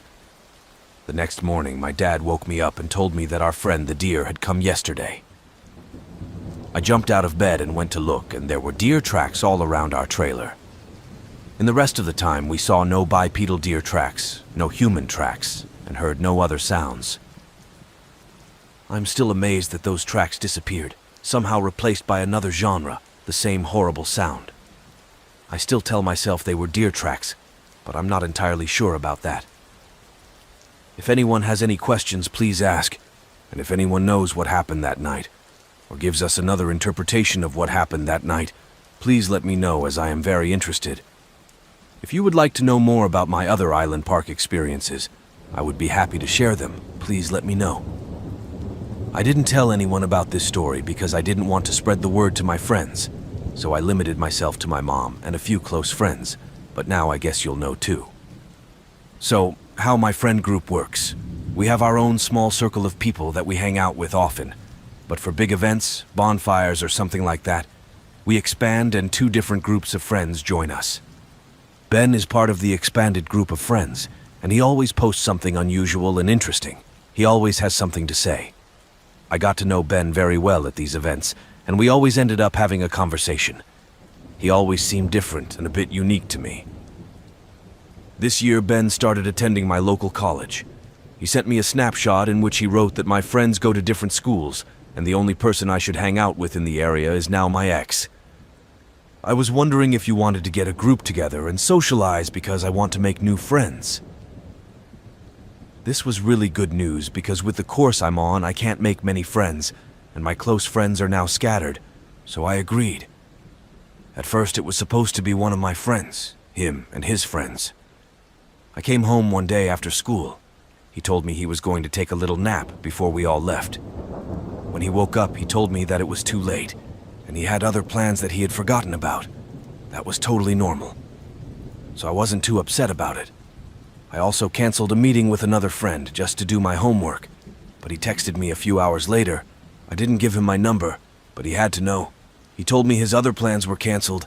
He's working again now and was wondering if there was anything else I wanted to do. My friend said she was out of town right now. She texted her friend, but they didn't respond. He decided to pick me up, go for a ride, and just chat.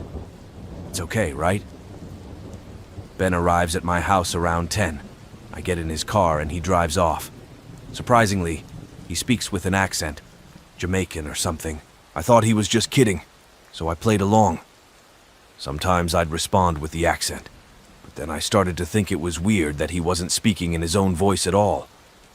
He would also walk down the street like a maniac and tell me he was drinking because he thought he was going to a party. I asked him if he had been drinking and driving, and he said no, that he had only had a few sips. I know I should have gotten out of the car at that point, but we were already flying down the highway and I was scared. Now he started ranting about his ex, telling me that he has infidelity and trust issues and he can't tell me because he doesn't want me to think badly of him. He told me he was still going to marry this girl and have kids. He yelled about it, went off on tangents, and at one point started yelling and screaming. I was starting to think he was on drugs or something. We got to the college in another town, a half hour and 45 minutes away, and he said he had to get out of the car. I'm already scared and my phone is running low on battery, so I'm listening to him. Honestly, I thought he might kill me. He took me for an easy walk through the woods and then he started making noises that sounded like a strange creature. He sounded either like a dinosaur or a lung. He also walked like a creature, giving his body strange movements. I asked to go home because I was really scared. We got in the car and drove home. He was smoking a pipe. I told him not to do that, but he didn't listen, and now he started yelling. He started talking tangentially about life again. He gets out of the car and stops it to take a jump or something. At this point, my phone runs out of battery. He gets in the car and turns on his favorite song. The song starts off slow and then picks up the pace. It's like a 4-minute song where he starts screaming the lyrics and smashing the glass on the dashboard and steering wheel with his hands and feet. I've never seen anyone like a song before. This was on another level. Ben walks down the road until he reaches my house. Then he turns to me and says, without the slightest accent, "I know it's late, but do you want to have sex?" in the simplest tone in the world. I laughed nervously and replied that I was really good. He turned to the back seat to get something, but I got out of the car and pointed it toward my house. I locked the door of the house and the door of my room like it might break and not be a danger to me, but at that moment I was shaking with fear. I don't know if he was some crazy drug addict, split personality or something. I've never met anyone like that, but honestly, I looked at myself and thought, someday you're going to kill me. I hope he doesn't hear that because I see him at school quite often. But yeah, life is fun, isn't it? I've had a lot of stories happen in my life. I don't know what it is about me, but I'm attracted to unusual things. But I was going to say, it depends on the time of year. Last year it snowed this time of year. It was beautiful, but this is New York, so it's usually beautiful here in the winter. I woke up one morning, was doing my morning chores, and saw footprints in the snow that didn't belong to me or my husband. They were huge, very huge.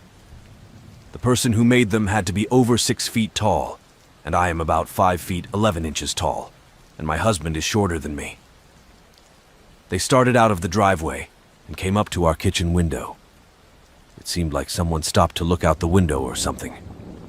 They walked to the side, then to the back of the house, and when they turned around and went into the neighbor's yard, I followed them. They walked straight out of the neighbor's yard into the wooded area behind our house, and then stopped.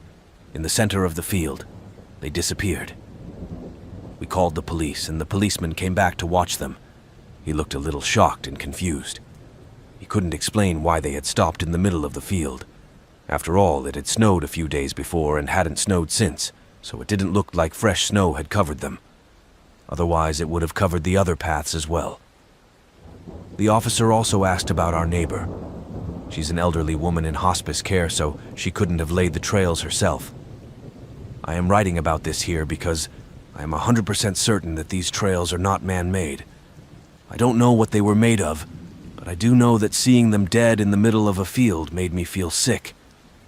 I often think about them when it snows, and I dread seeing them again. What is special to me is that I also have dogs. In particular, I have two very perky dogs who bark if they hear scratches on the wall or see something outside. They didn't hear a peep that night. I should also say that our house is indeed haunted. After doing a little research, I found out that the last owner died of lung cancer.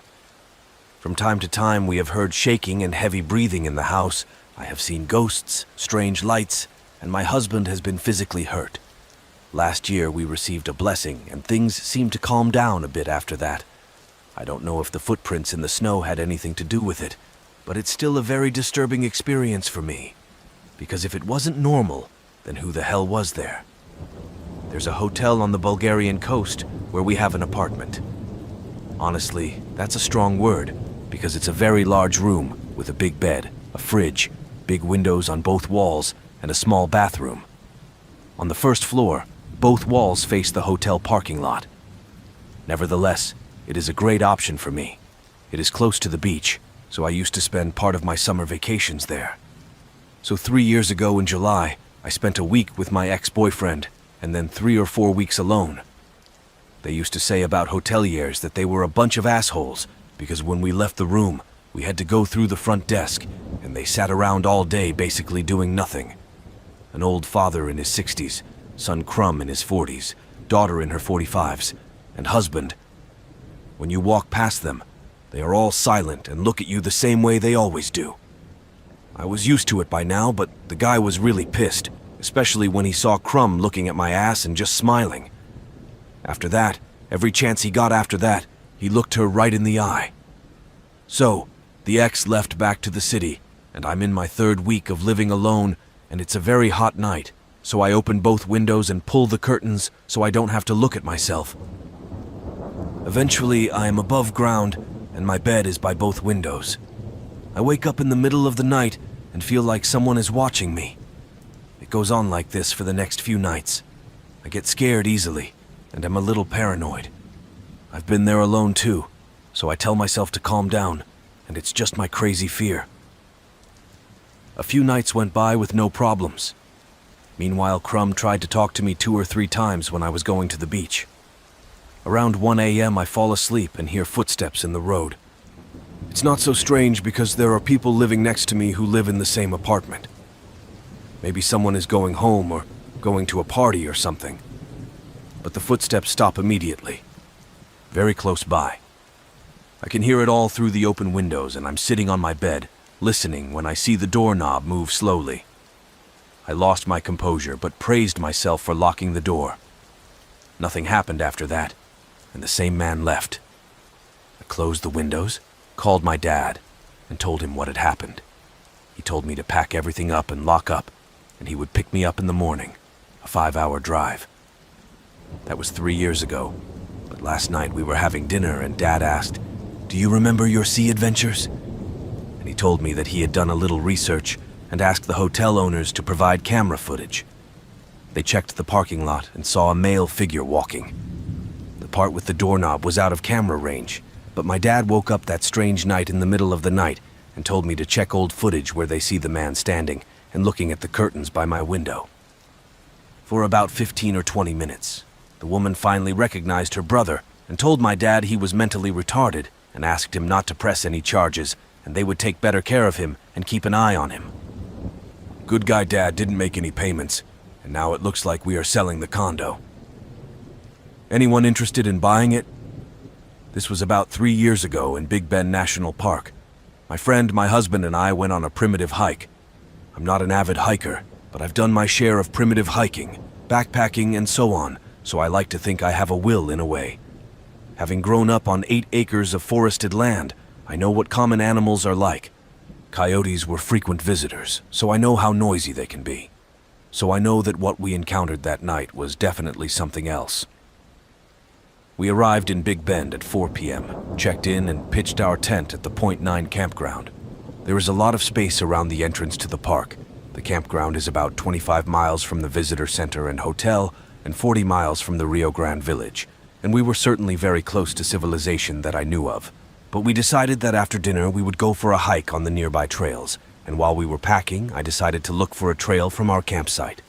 The terrain in this part of the campground is a completely flat desert with vegetation on the ground, so we figured the trail from our campground would be easy. The trail from our campground turned out to be easy, but as an extra precaution, I put down a few piles of rocks to walk on that night. After dinner, we decided to hit the trail at 10 p.m. The first 10 minutes of the trip were rough, and we were all in good spirits when suddenly we heard a noise 50 feet behind us.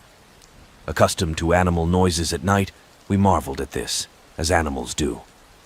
A few minutes later, we heard the same sound, but a little closer and similar to the sound of a larger animal. There are black bears around here, but we were not where they are usually found. Like I said, the landscape was vast and we couldn't see anything with our flashlights. We felt a little uneasy, but we were ready to move on. The piles of rocks did a good job of telling us the right direction. I immediately stopped because I felt absolutely terrified. It was truly an indescribable feeling. I had seen many people on this stretch, but I didn't know if we were at risk or why.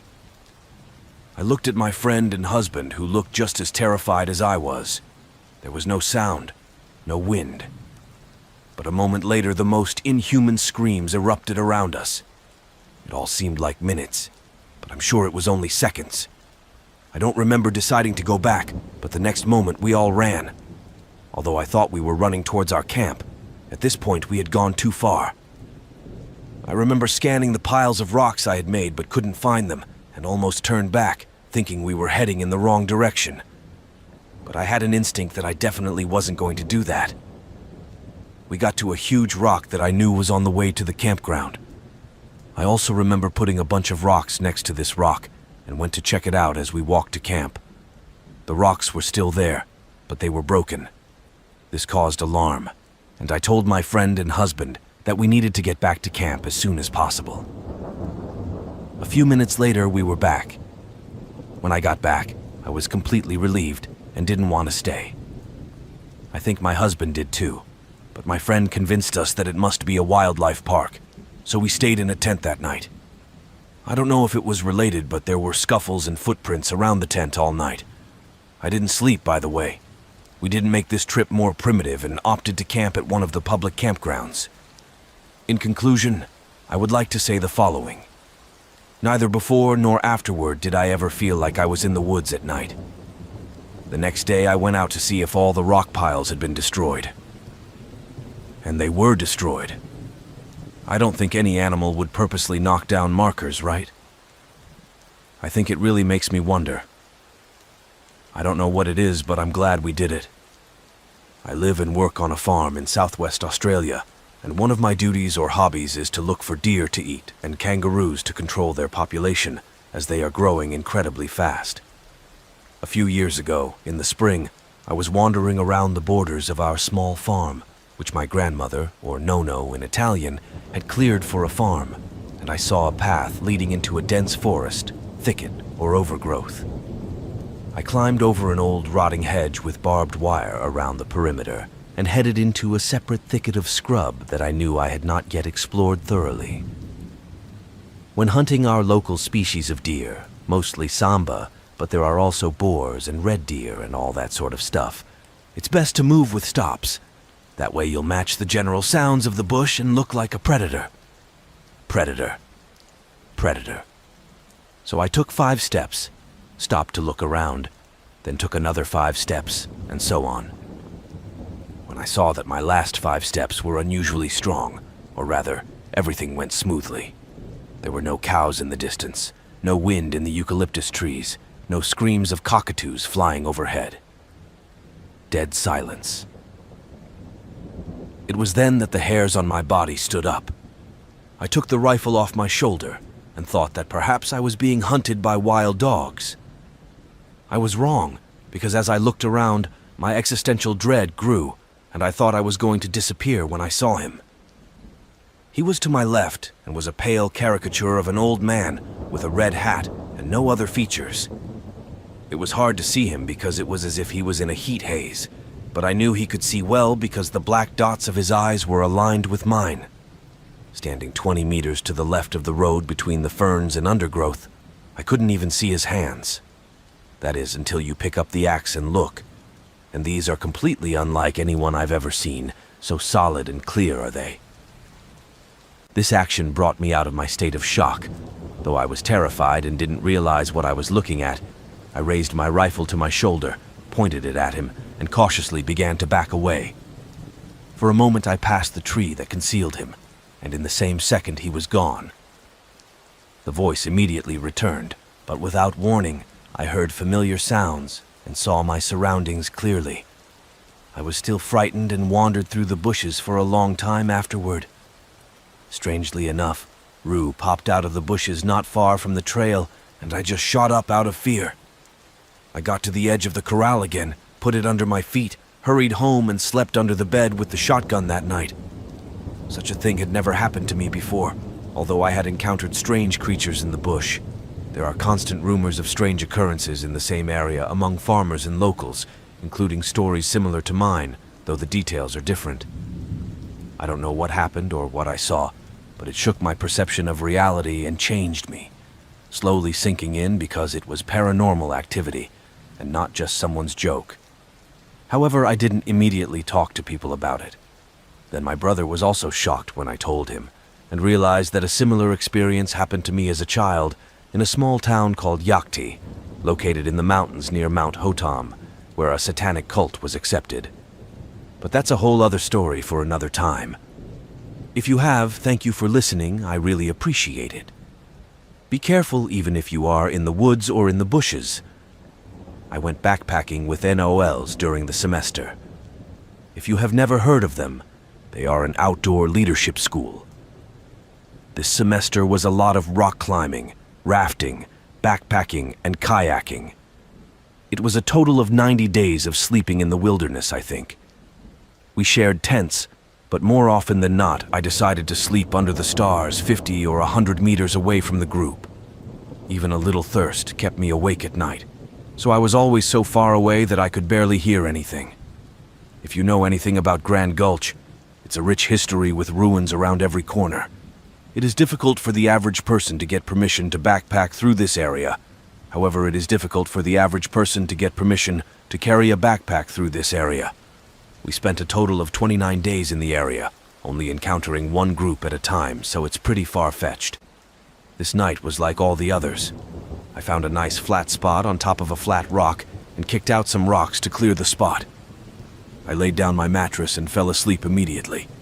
I had an alarm on my watch for 6 a.m. to wake me up and start the day, but for some reason I overslept, and my friend went to wake me up. He came up to me, and instead of waking me up, he asked, "Did you find this tonight?" Because there was an exquisitely carved arrowhead lying next to my head. I'm perfect, not a foot above my head. It was 6 inches long, the largest I've ever seen. I know that when I put my sleeping bag down, it wasn't there. I definitely cleaned my board before setting it up, so this thing couldn't be missed. I explained that I had never seen it before and was surprised I missed it. I was surprised, but at this point he realized I hadn't found it and said he was going to keep it. He picked it up and quickly split it into 2 pieces. We left the broken arrowhead there, and I know it wasn't there when I built my camp. I will always think about who put me next to my head that night, and why. This story was told to me by my cousin. When he told it to me, we were exchanging funny stories at my brother's cabin. He and 2 friends decided to get away for the weekend and go camping. They grabbed their gear, food, and a wagon and headed for the mountains.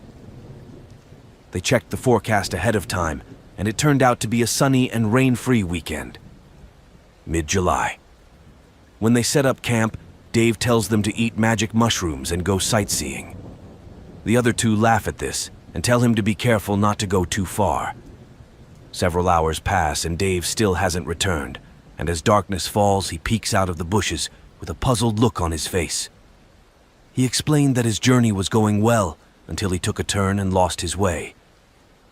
He wandered through the forest for what seemed like an eternity, engrossed in thought, and before he stumbled and fell, he realized that the camp was in the opposite direction.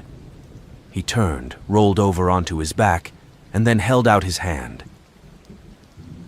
It's nearing evening. The team is getting ready for bed for the night, and the snow starts to fall. Then it starts to really snow, a blizzard, and they decide to pack everything into the van and leave the next day. Around 1 or 2 in the morning, Jake, my cousin, wakes up covered in goosebumps. He gets out of bed and walks around the van, first making sure it's locked, which it is. He turns around and tries to look out the window. It's completely cold. As he tries to make something out, he feels like someone or something is looking right at him. Eventually, she rejects him and falls asleep. The next morning, it snowed. Remembering the previous night, Jake goes to the window, feeling uncomfortable. To his horror, there are 2 paths leading to the van window, but neither of them leads to the van. He runs and tells his friends, and they agree to leave as soon as possible. They get to the nearest gas station, which is still a long way away. Their van breaks down, and while trying to figure out what to do, they go to the pumps and say, "We haven't seen weather like this in 20 years. Guys, be careful, something's wrong." Then he walks away. Out of nowhere, a big dark red van stops right in front of them, and the driver says sternly, "Quick, get in, I'll take you to the nearest town."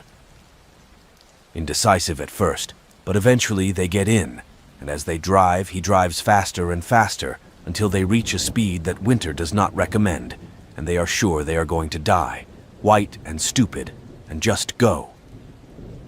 He brings them to the nearest town, opens the door and says, "Hurry up, get out." They agree, and before they can thank him, he makes a U-turn and heads in the direction they came from.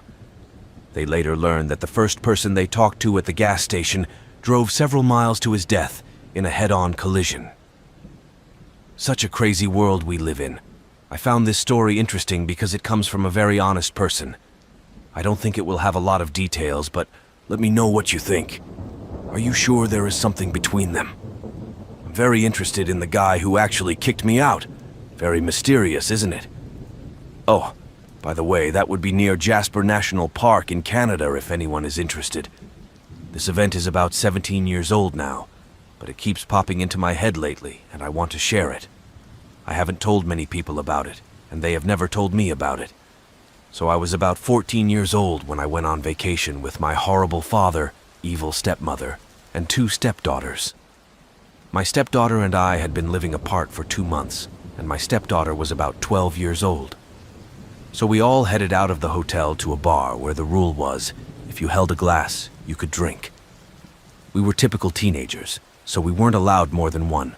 But anyway, my horrible father and evil stepmother had to call it a day. My stepdaughters and I had a great time. We felt very grown up and didn't want to go out for the night, but we agreed with my parents that we would stay until 11 and then go back to the hotel and wait for our parents at the hotel bar. We were having fun, and it was almost midnight, so we decided to go back to the hotel for a while. We didn't want to be late, and if we did as we were told, we might be allowed to do it again. So we started walking all together. The hotel was at the top of a hilly road. A car drove down this road and continued up the hill. No big deal, as it was just a car. However, after slowly coming back down the hill, a red flag went up. But then again, maybe they just got lost. But we went a little faster, and the same car slowly drove behind us. I felt very uneasy, and I ran to my sisters and screamed. But when I screamed, they were already beside us, and I yelled to the youngest stepdaughter too to call her parents because they had arrested stepdaughter. One and were trying to get him into the car. I screamed, ran to the car, grabbed the stepdaughter, and we got into a fight. I kicked the man in the shin, and eventually he let go of me. At that point, we stepped on him, and our parents started running towards us too, and the car drove off. I don't tell this story often because most people think I'm a liar. Honestly, it took me years to make sense of it and let it go. But anyway, it was about 8 years ago, meaning I was 10 or 11 years old and living near Dallas, Texas. My single mom lived in her own world, so I would often run around our apartment complex and do whatever I wanted, mostly with my best friend Sarah. One day we ran into two boys who were 2 or more years older than us. I don't remember what they were like or how we interacted with them, but they dragged us into a shed behind the apartment building. They had to tell me they wanted to show me something, and I naively went with them into the barn. Sarah, however, must have known more about the situation than I did. It was just hanging around outside the palace. When I went inside, they locked the doors and then tied my hands. I know it sounds silly, but when I was 10 years old, I had no idea what was going on. I grew up with a very conservative Mormon grandmother. She would never have dared to pollute my mind with such dark ideas, even if it meant warning me about predators. I guess I thought it was all a game. Eventually, they started telling me they wanted me to take my shirt off and tried to scare me. I was so relieved that my friend Sarah was hanging outside because I started calling out to her and asking her to get my mom. The boys got scared and let me go. Everything was fine, and I don't know what happened to me, but now everyone is kicking me out. I never told my mom about it. I never understood what happened, and at the time it wasn't a big deal to me. I didn't pay much attention to it until one day I thought, so what?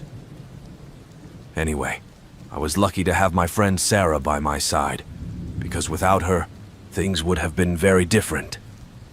I've been a stay-at-home mom since 2012. My youngest started kindergarten this fall, and I have 2 daughters. It was mid-morning. Both of my daughters were at school, and I was just lying on my bed reading a book. Through the open door, I can see the living room, the hallway, the girls' room, the bathroom, and the playroom. I hear a noise and see a middle-aged white man wearing blue gloves, walking through my garage door like you're wearing a sack. I froze, not knowing what to do. I know my bagger. It's definitely not him, and the guy didn't knock. He immediately walks down the hall to my kids' rooms. I call my husband. I don't know why I didn't call 911, but my husband calls the police and his brother, who lives 2 minutes away. He must have gone to the gym because within minutes, I was already looking for the gun and hearing my dog crying. That afternoon, my daughter's asleep under the bed. I'm yelling. I hear the bell ring, and then a man comes out of the garage door at the entrance to the hallway, and my lab bell rings in the living room. He stops. No one is supposed to be home, and I say my husband is on his way. He mumbles something as he pulls out of the garage. Obviously, I'm completely vacant, but I get up, grab the things I'm holding, the tiger stick my mother-in-law bought home for a mission trip to Africa, and run out to follow this guy. The car is gone, and he's gone, and my mother-in-law and the police at the same time, not a minute after this guy got out. I told them it was okay. Maybe he had the wrong house or something. The police didn't pass the farmer's car on the way into the neighborhood. We only have one entrance to the neighborhood, and that's where it hit me. The gloves he was wearing. They were the blue gloves my husband used to clean me in his office. They are on the table by the garage door before I go. In the house, I run back and check my daughter's room, then open the back playroom and the playroom windows on both sides. I knew it was a man because the weather had been hot all week. I kept all the windows closed and locked, even the curtains. And the curtains were open too, so he came into my daughter's rooms. About 2 years ago, I worked part-time at a popular pizza chain. I worked full-time during the day, so my shift at the pizzeria lasted from 6 a.m. to 12 p.m. I liked the job because I made good money, and it was easy, but I hated working at night because it was very hectic. One night, we called 30 minutes before closing time to be sent to the worst place in town. I took the order because the manager had sent another driver home early, since it was a rough night. So I rushed to get the pizza delivered. After about 20 minutes, the GPS reported that I had arrived. I couldn't read the house number because it was dark and there were no lights on any of the houses. Out of caution, I called the customer to see if he could turn on the lights. He didn't answer until the 6th call. He told me that there are 2 garbage cans at his house near the driveway and the lights are off, and he can't turn them on. I start walking from the yard to the front door when I see a man looking at me through the window. I say hello to him, but there is no response. He doesn't even move to open the door. Goosebumps run down my spine, and I decide to turn around and walk back to my car. I call the customer back to pick up his pizza from my car, and he tells me in a very slow and hoarse voice to ignore his roommate. The car is unlocked, and if I can get the pizza down to the basement, it's only because he rents the basement. While I was on the phone, a light showed from the window, and that's when I saw the person across from me talking to me on the phone. I hung up the phone and left. The phones were turned off in the restaurant, and all complaints had to wait until the next day. Go around basements and bring pizza for dinner. When I was in 6th grade, I had a friend who had a Ouija board, and we never parted ways. I begged him to let me play with it, but my dad bought it instead. Everyone in my family checked me out except me and my dad. An hour later, we had to go to dinner, and we decided to play to see what would happen. This is where I made the first mistake, and afterward I asked with the second, "Is there anyone we can start with?" I now know that this opens the door for anything. It could be a demon, a spirit, or anything. And to prevent that from happening, you have to ask a certain person, and the person we talked to was named Dee Dee, and apparently he was killed by her father at the age of 35. We finished the game late because we had to leave, and I remember asking, and the whole time, the only people who said I was moving it were my 2 sisters, because both my father and I continued to not move the tablet. When we got home late at night, I had a very strange feeling. When it was time to go to bed, I didn't turn off the light and I couldn't sleep that night. I was living in a big city in Texas at the time, and that was the last time I played the game before moving. About 6 months later, even though we had moved to a smaller city in Texas, something made me want to play Ouija again. My sister and I were playing. The candle went out, and he said he wanted to keep my sister forever and started yelling about it. We pretty much finished the game, and I didn't play for about a month after that. We played with a family friend, talked to a younger girl who had OD'd, and everyone who wasn't playing at the time believed we were moving her. The last time we played was with my mom, because I always did, and we tried to talk to her deceased grandmother. My mom said if it was him, I didn't know his name. The board kept writing the first 2 letters but never wrote the whole name. Before I could finish talking, the board continued to write Lil Pip and Gustav. I love Pip so much, and we continued to ask questions I didn't know the answers to. At the bottom of the board, an energetic woman appeared behind his back, and the sign immediately moved. I never knew what that meant until we did the Ouija board, and at some point the board kept moving in the direction of O and Z, knowing that my spirit was behind me. I will never say his name because it overwhelmed me, and we finished the game. As we were saying goodbye, I started crying hysterically, but I couldn't help it, and it got really weird. At night, we would hear scratching and whispering. At first, my parents called it BS and thought it was my 2 aunts doing it. At one point, my sister said she heard footsteps behind her and thought someone was chasing her, but there was no one. A friend of my dad's was a ghost hunter, or an expert, if you can call them that. So we asked him to talk to my brothers.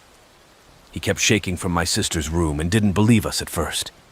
He decided to investigate, but he started with a nightly sound recording in the room that captured whispers, voices, and things like that, and we could never make out what was being said, but something could be heard. The last part of the investigation was the sleepover.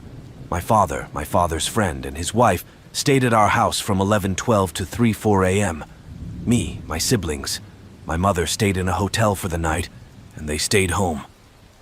I have never seen my father so scared in my life.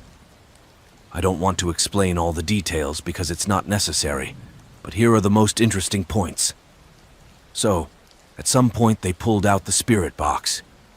My dad was new to the whole thing, and as soon as they took it out, the spirit box started calling out the names of my dad's friend.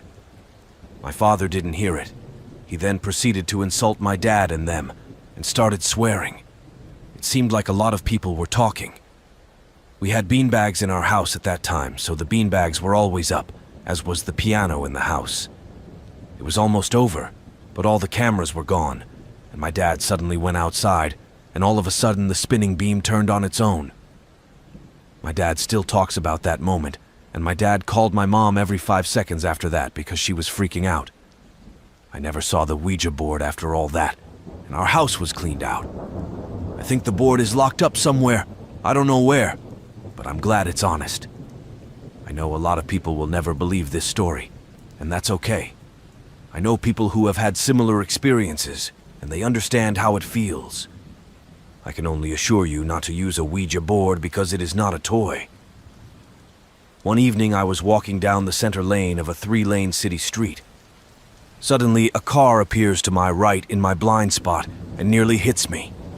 I watch as it brakes sharply and swerves into the lane. I look to see if the driver is distracted, and I see a man sitting behind the wheel drinking something from a brown bottle. Then the man comes up to me and screams at the top of his lungs.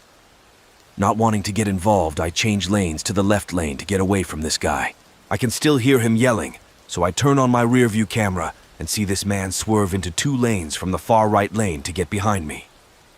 He then starts accelerating as if trying to hit me from behind, and when I see him a few inches from my bumper, I decide to run a red light and turn right in front of the 2 lanes of traffic, hoping he'll leave me alone this time. I look at the rearview camera again and see that the man is following me, trying to hit me from behind. I startle and slow down, but when I look back, he doesn't let me pass. He slips behind me and tries to keep up. The freeway on-ramp is visible in the distance, and I speed up, hoping to lose him on the freeway. At the entrance, 2 lanes converge. I let a car pass in front of the merge, hoping it will create a buffer between me and the man following me. I look back at the camera and see this guy on the curb, in the bushes, on the side of the ramp, letting another car pass and crashing into me. At this point, I'm going about 100 mph in fear for my life, so I slow down and call 911. I explain the situation to the dispatcher, and he advises me to try to get to safety and such. Then a man grabs me and starts coming at me on the freeway. He tries several times to turn me around or push me off the road. I slow down, hoping he'll let me pass, but he slows down too, and that's when I see his wife, a passenger, throw a bottle at my car. For a second I lose my vision as the car is covered in a dark, frothy liquid. I think to myself that this is surely his road rage. I look back and see him driving down the freeway. Ready to leave, I turn onto the next freeway, thinking I can get out of this situation. While I'm doing this, some person sees me, makes a 4-way turn in the exit lane, and tries to stop me again at the freeway exit. I am then forced to speed down city streets and end up running a red light next to this guy. I look at him and roll down my window. He's yelling all kinds of obscenities at me. His wife is yelling something too. I look in the back seat and see 2 kids in the car. When I was on speakerphone with the dispatcher, he heard all of this and told me to go look. I had a lot of work to do at this time. I want to get away from him, so I turn back onto the freeway.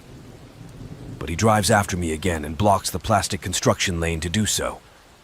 He drives after me again and tries to hit me from behind, but as I cross the bridge to get onto the freeway, I look back and see him holding something in my direction. Suddenly I hear a very loud noise, and that's when the dispatcher on the phone yells, "Did he shoot you? Are you okay?"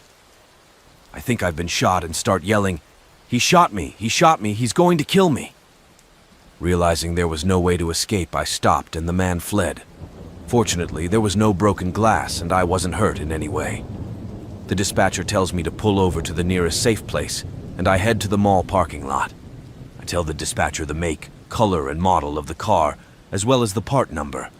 Obviously, as I'm walking there, I'm worried about this guy following me, but they immediately dispatch an officer to file a police report.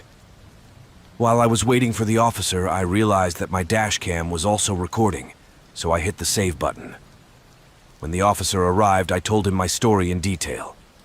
I also told him that I have videotapes of everything we drive in my car, and for the most part it does no harm. The officer then informed me that since I was not hurt and the car was not damaged, there was nothing they could do. I was very discouraged by this statement, but there was nothing to be done. I hope it doesn't happen to me again. I've been thinking about sharing this for a few weeks and finally decided to. Why not? Horror movie season is almost here. Right. It happened in October 2013 when I was in my senior year of high school. My sisters, what you could really call a tool, and I was browsing the internet for urban legends when he found this article about a game called the 100 Candle Game. In short, this game was a kind of ritual, but very similar to how a Bloody Mary works: vodka and tomato juice. In short, the people who played this game would light hundreds of candles and tell ghost stories. And then, light one of the candles at the end of the game, 100 individual spirits, and like everything, ritual game. You want to play at your own risk, but that's fine. Right. None of them are real. So we found a night when our mom was still up at 2 a.m. and planned our game. My sister, her best friend Thea, and one other friend, Fino, and I got ready.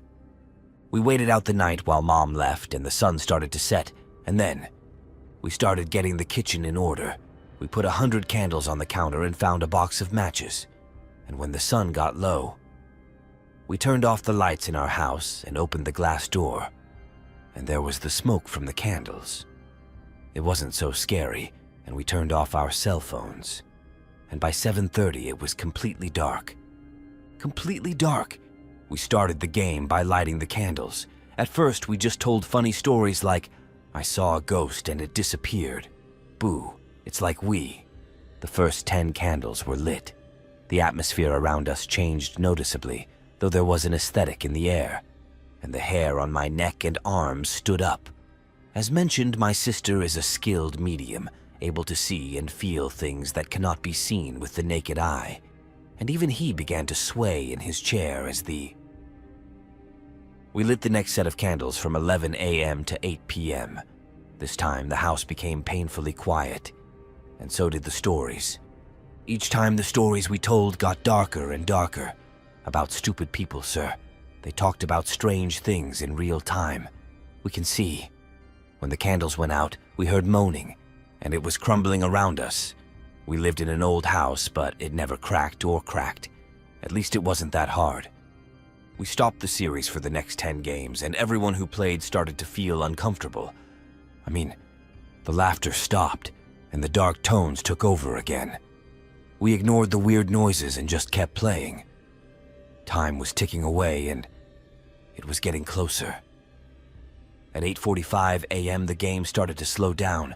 The popping and creaking got worse. The screams got louder and more frequent. And as the 25th candle went out, we heard a clear voice. Someone pulling up from the driveway, closing the car door and climbing onto the deck to go through the glass doors. We waited, but there were no lights on in the driveway. Never boarded, and nobody. As someone approached the door, we heard footsteps coming across the deck and out of earshot. One of our friends. I suggested we stop and look and make sure our mom didn't come home early or something. And he did come back. At this point, my sister suggested we use a pendulum to check. Our friends agreed. And we made the rules. Clockwise was yes. Counterclockwise was no. We said goodbye, and that was it.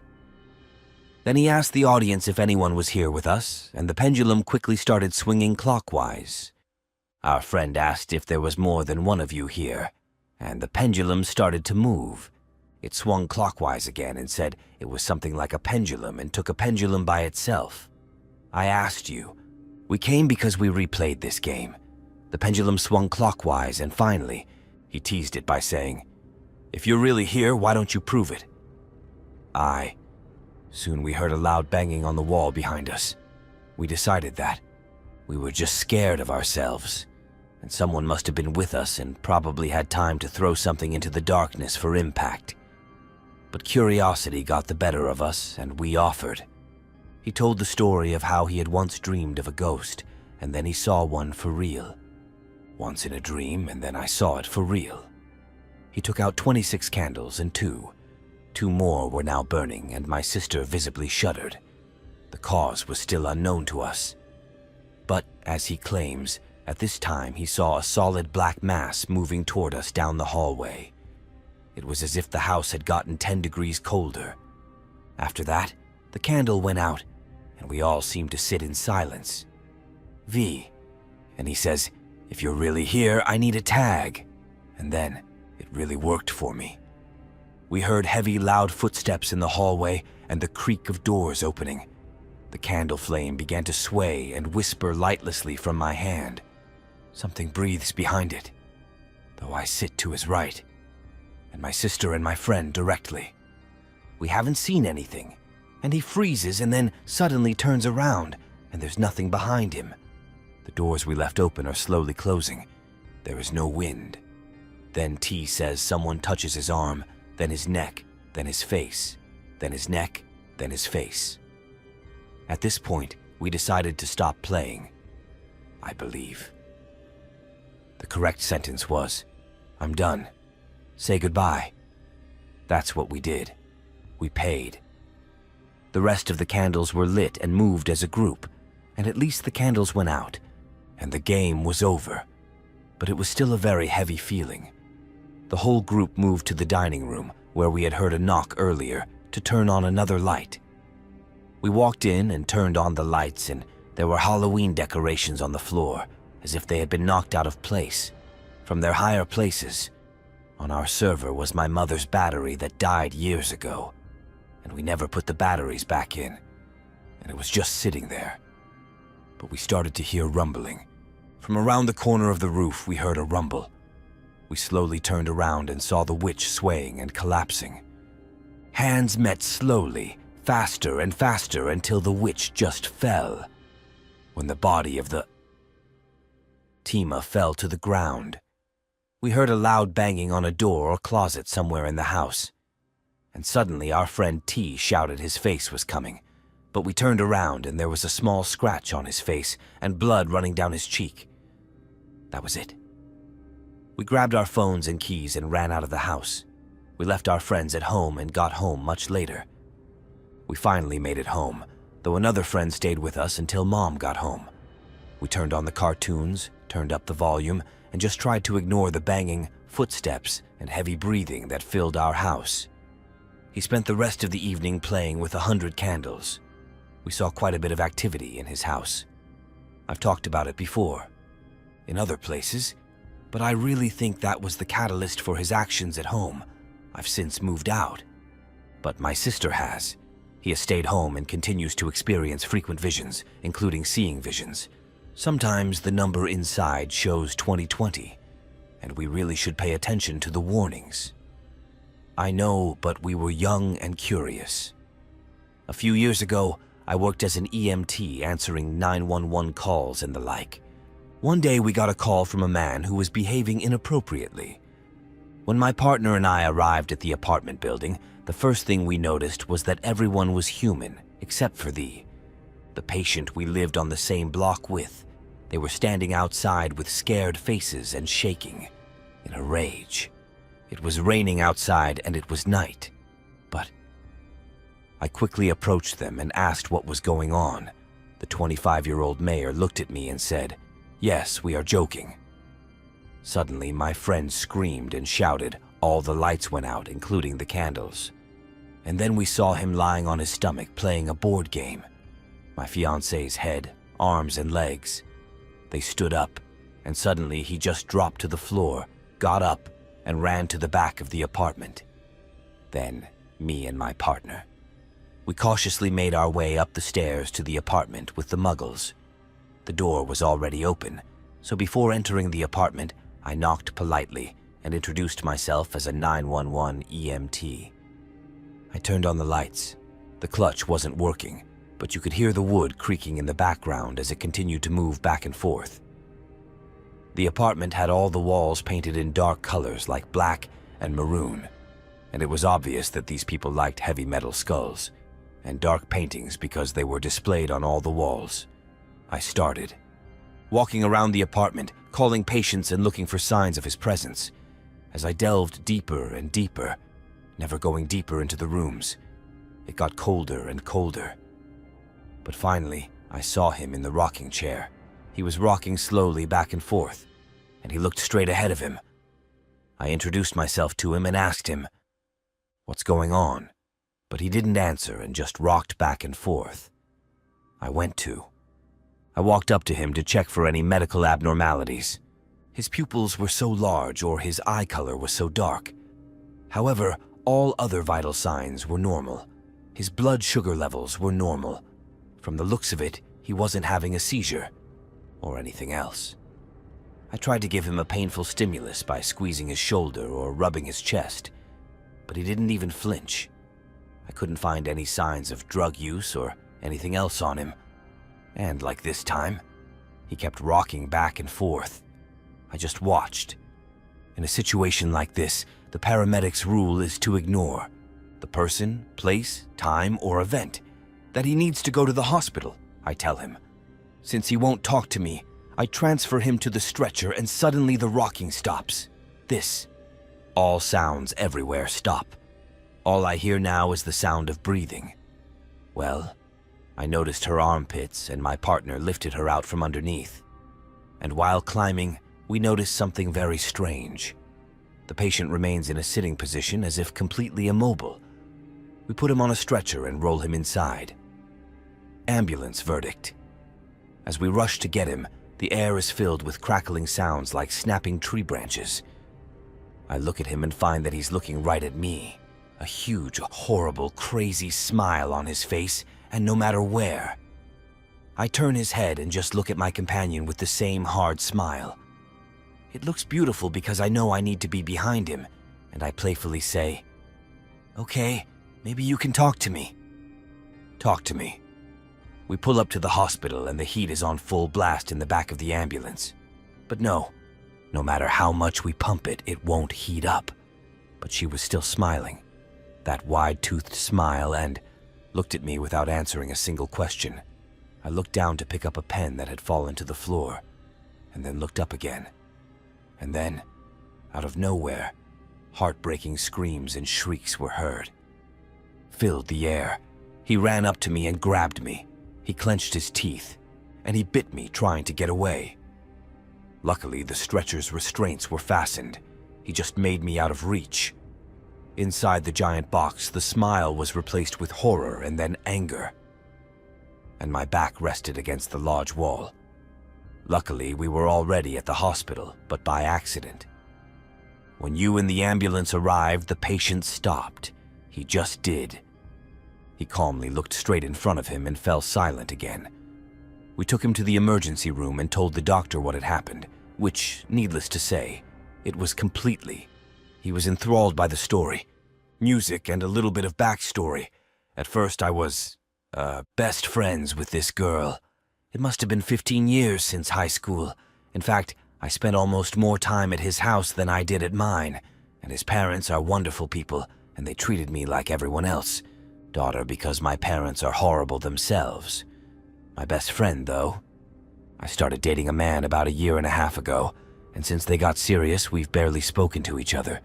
He's since bought a house and moved in with her, and now I spend a lot more time at their house. But for almost 2 years now, I've been spending time with my parents, not counting vacations and trips. But still. Over the past year, my mother has developed an interest in selling real estate. He'd go out and buy antiques and then fill his house with them or try to resell them on eBay. I don't know whether it has anything to do with the events happening to me, but I find it hard to believe that these strange phenomena have nothing to do with all the dead people stuff that's in the house right now. My best friend's parents contacted me and offered to watch their pets while they were on vacation for a week. I was happy about that, because I owe them a lot, and frankly, I love these 3 dogs very much. I've known them since they were puppies, and they had 3 dogs in the tiled kitchen or dining room. Solarium. When accidents happened, the gate was used for the kids. It was easy. Cleanup was easy because there was no carpet. Plus, the older dog, Mover the bulldog, is hot. That's why he likes to sit on the tiles. They were left food and water balloons. I had to go there 2 or 3 times a day to spend an hour there. It was nothing special. So, the first day, I came to let the dogs outside. I did the rest of the housework.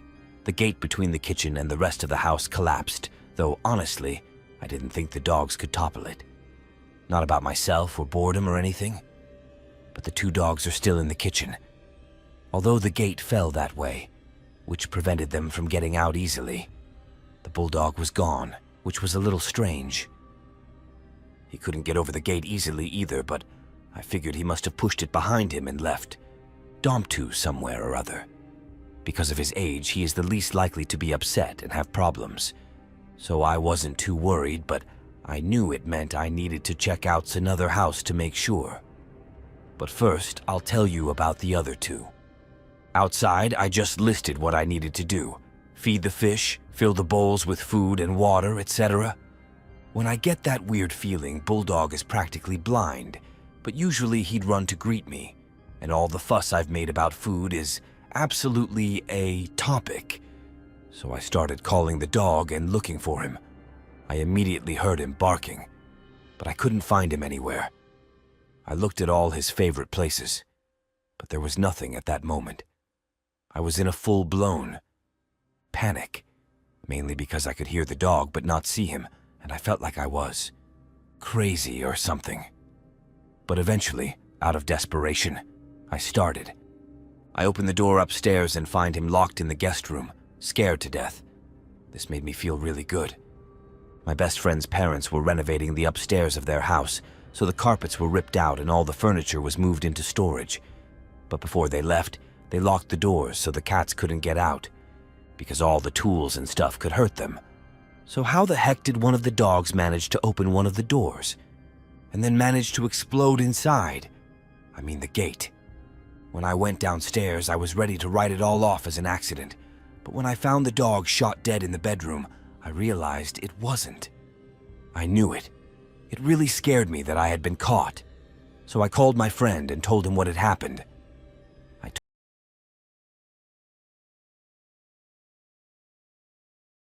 Before they left, but had forgotten to take it down, and that I could open it and install it, if it would help me, of course. So I found a huge box by the front door, empty and dirty, and got to work. The installation took about an hour, but they were really quality gates with a push lock. They were metal, chest high, meaning they were probably about 4 feet tall. I'd say they could be opened with 2 hands. Let me tell you, you can't let a dog accidentally knock them down. I said 2 hands to open it. The mechanism has 2 parts. The locking mechanism. To release the lock, press and hold the button with 1 hand. On the other hand, I am pleased with a job well done. That night I left and went home to my dogs. I returned the next morning and found no problems.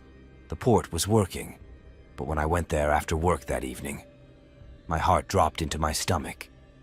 Somehow the gates had opened. They were knocked down like dogs would do, but they were open.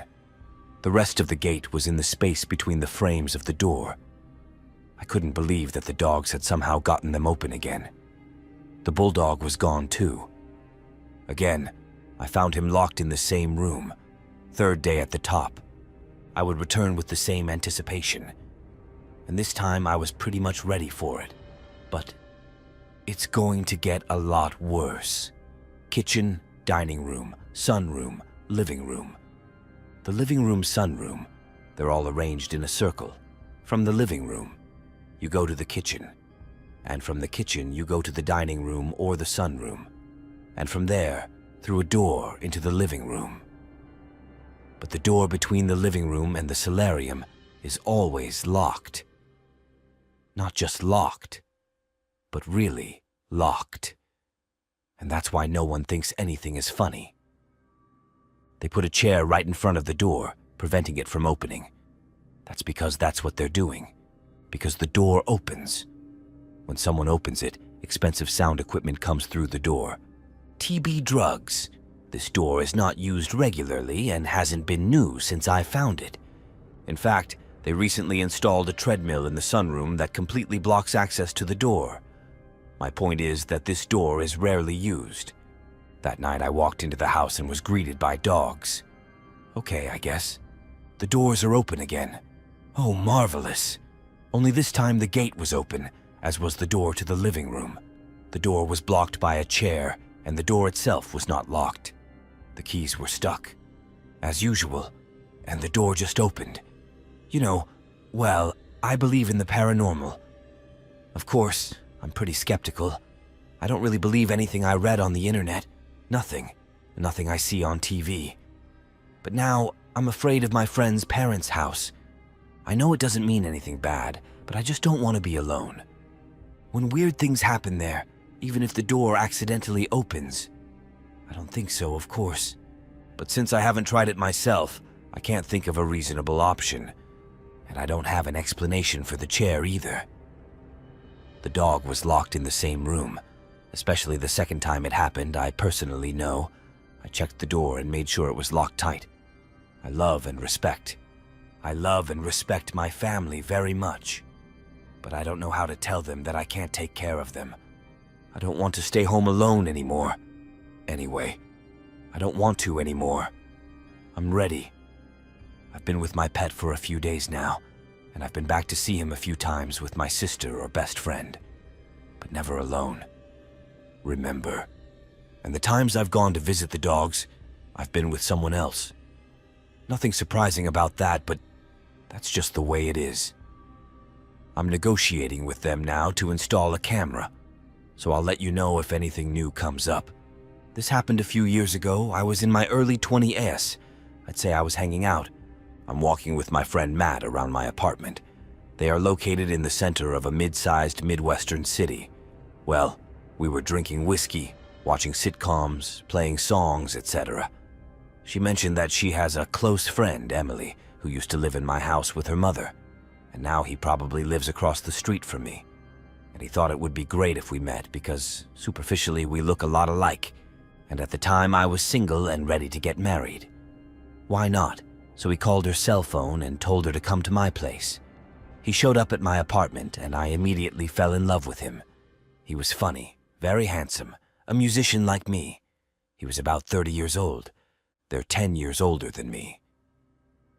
My friend Matt was 35 years old. I've always had friends who are much older for some reason, and we would play songs together and laugh hysterically for hours. Matt had made up his mind. Let's go home, leaving the two of us alone, and we relaxed a bit, kissed, and got all his contact info. Before that, he told me he was going home and that we should get together in a few weeks. We're growing. It's a strong relationship, and we spend time together almost every day. I put on my pajamas and just walked across the street. We got drunk and watched movies together. Honestly, it was just amazing. After coming home from a 10-day trip to New York, but the day I got back, things got really weird. He asked if he could come over to my place, and I unpacked all my stuff and said, "Come over." He called. I took the elevator up 7 floors to my apartment and walked in. I talked non-stop about all the amazing things I had done and the people I had met in New York and recognized immediately. Ta didn't want to listen to anything, but she changed the subject every time. I took it out, and finally she just said, "You can stop talking about New York, I really don't care." I was surprised to hear a similar speech from Emily, whom I had met. She wasn't like that. She was caring, passionate, and just an amazing person. I also thought I had missed a few nights and had just gotten home. I went to bed after a 12-hour shift and was ready to pass out for the night.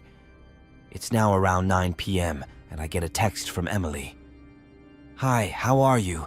But I don't want to answer right now because, honestly, I'm too tired, and the way the last party went was too weird for me to make sense of it.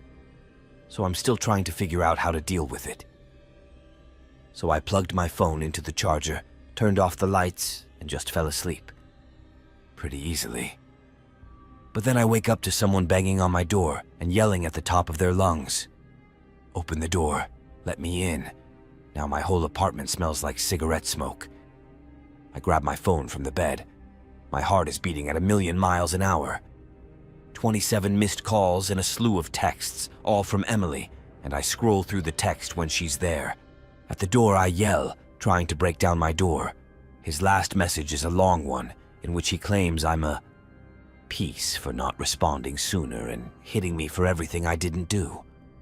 But he still had a key to the house when he lived there. So I almost get out of bed when I start to panic, attack, and try to decide what to do.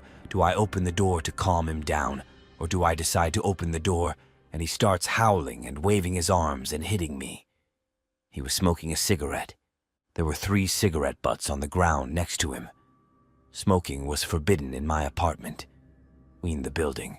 He was obviously on drugs. He kept yelling at me. He told me how horrible I was, that I didn't respond to his texts, that I slurred my words, that I was losing my balance. Somehow, I managed to calm him down. So I took him to the roof of an apartment building where there was a rather nice and narrow picnic table. We sat next to each other, then the other, and he was silent. Finally, he asked how. How could I be like this and that? I had to explain myself. There was pure evil in his eyes as he spoke to me so calmly. I told Emily I never want to talk to you again after tonight. This whole scenario is completely insane. I need help. Let me take you home. I take her home and go back to my apartment. Try this. I sleep again, but this time I can't do anything. A few days later, I come home from work and see an envelope taped to my door. I open it. It's a handwritten letter to Emily apologizing and saying that I'm a wonderful person who doesn't deserve a bad person like her in her life. Just as bad a person as she was in my life. There was candy attached to the envelope. I'd never heard of it. He always told me to try it. I never spoke to him after that. But according to Matt, who, by the way, always knew he was trouble, he always knew he was a troublemaker. He's now an active crack user and works at a neighborhood restaurant. Needless to say, I have not tried this bar. I worked in local government for a long time. They came to us over the summer, a new batch of interns. Most of them are fine, but a few cause problems, like when we got 2 of them. Actually, did the paperwork. But overall, it was easy. Regular high school or college kids just trying to get work experience. In 2016, an intern came to my department, later than usual. In the middle of the summer, the insider got a little older, like normal people my age. In fact, maybe in his early 20s. We got along well. Even though he seemed a little weird, I didn't mind because he was friendly and we had common interests. He was the only person in my department at least roughly my age, so it was pretty noisy. However, the co-op students were all teenagers. The permanent employees were on average about 60 years older than my mother, so I was very happy to have lunch with Warner from time to time or stop by his office to talk, and so on and so forth. The complications mostly consisted of over-personalization, a mixture of exaggeration and social awkwardness. I had no hard feelings towards the man. To be fair, long before Warner took this job, he had serious performance issues at work. He hardly worked most days. He didn't show up for work, he didn't give anyone notice, and generally just acted unprofessionally one day. And he came to work at 3:15 p.m. when our workday ended at 4:30 p.m. Office. The manager got angry and told him to go home. His behavior annoyed almost everyone in my office. I didn't supervise him, and we had a lot of lazy interns. Before, even though his stunts were a bit spectacular, it didn't matter much to me. Now, if you're wondering why he wasn't let go, 2 words. Political gain, as I discovered. From Warner himself that he was hired because it's not cool to donate to Big Boss's campaign. In other words, he wasn't going anywhere until the end of the summer. I tendered my resignation. I said I was quitting my job and moving to another state, as soon as Warner found out about it. He kept complaining. It's too bad I'm leaving because it's hardly worth it for us to be friends. I always laughed a little in response, and sympathized with her. Yeah, but he started monopolizing my work time and it started to get in the way. The people who sat next to me, it actually bothered me a little bit. But I was very happy to leave that job and for reasons unrelated to Warner. And I spent the last month there on my own. I didn't care about my co-workers and their opinions, so I tolerated him near my desk. One day, he made me leave work and offered me a ride home. I usually use the Sens panel sometimes. Other co-workers offered me a ride home while he was on the road, so it didn't seem strange to me. I agreed and walked with him to his car. The place smelled awful and was full of trash. He left quickly. Sorry, passenger seat, and off we went. But as soon as we were on the main road, He started asking me to stop and have dinner with him. I laughed and told him he shouldn't ask me that, and told him we could stop at a diner. We had a nice meal on the way, with pleasant conversation. He was smart and had a variety of interests. Our political views. However, did we share a disdain for old, grumpy co-workers? Honestly, I had fun and expressed it. He didn't have to drive me home. It was late, but he kept insisting. So in the end, I just agreed. When I took him to my house, he started complaining again about how our growing friendship was crumbling. Long story short, because at that point I was moving. I was tired of hearing it. Website. The decision to quit my job and leave home was a hard one for me, and I was proud of it. What a brave thing to do. I stopped responding and laughing, and his moans stopped. We turned onto some street, and when I pointed at him, he picked up speed and drove past. Laughter. I laughed. What the hell are you doing? He was just joking around. When I started giving instructions to turn around and go back, she started begging. That I could go on with him because he was alone. Yeah, that worried me right away. I'm waiting. Suddenly, I realized I was in a man's car. I really don't know anyone who doesn't practice good behavior at work, and this is the only context. I know him, and now he's acting really weird even outside of work.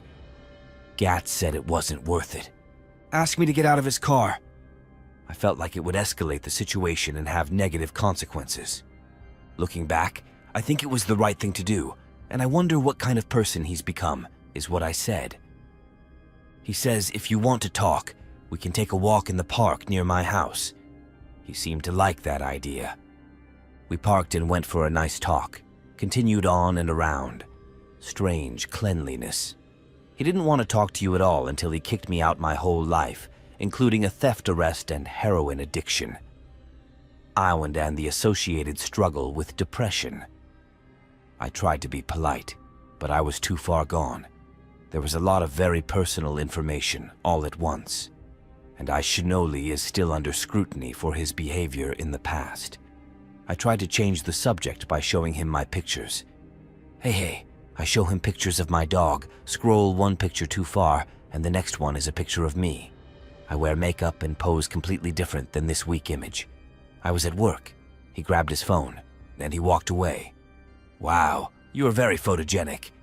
I felt awkward and didn't say anything.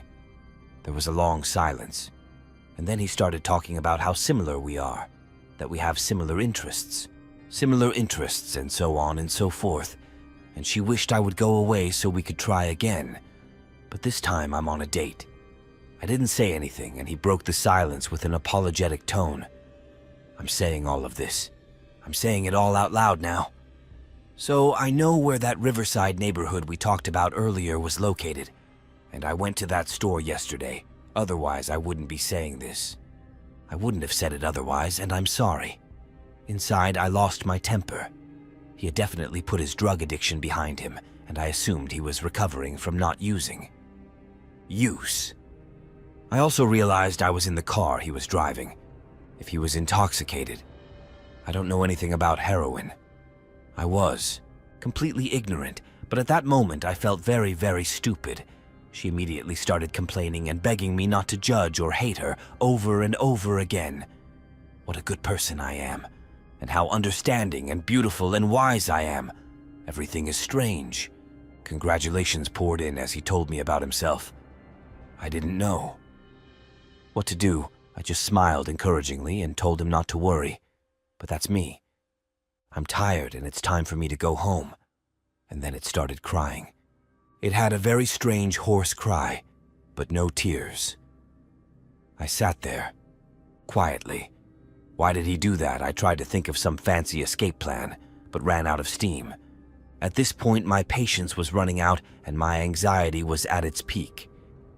It was a strange feeling to be frustrated and panicked at the same time.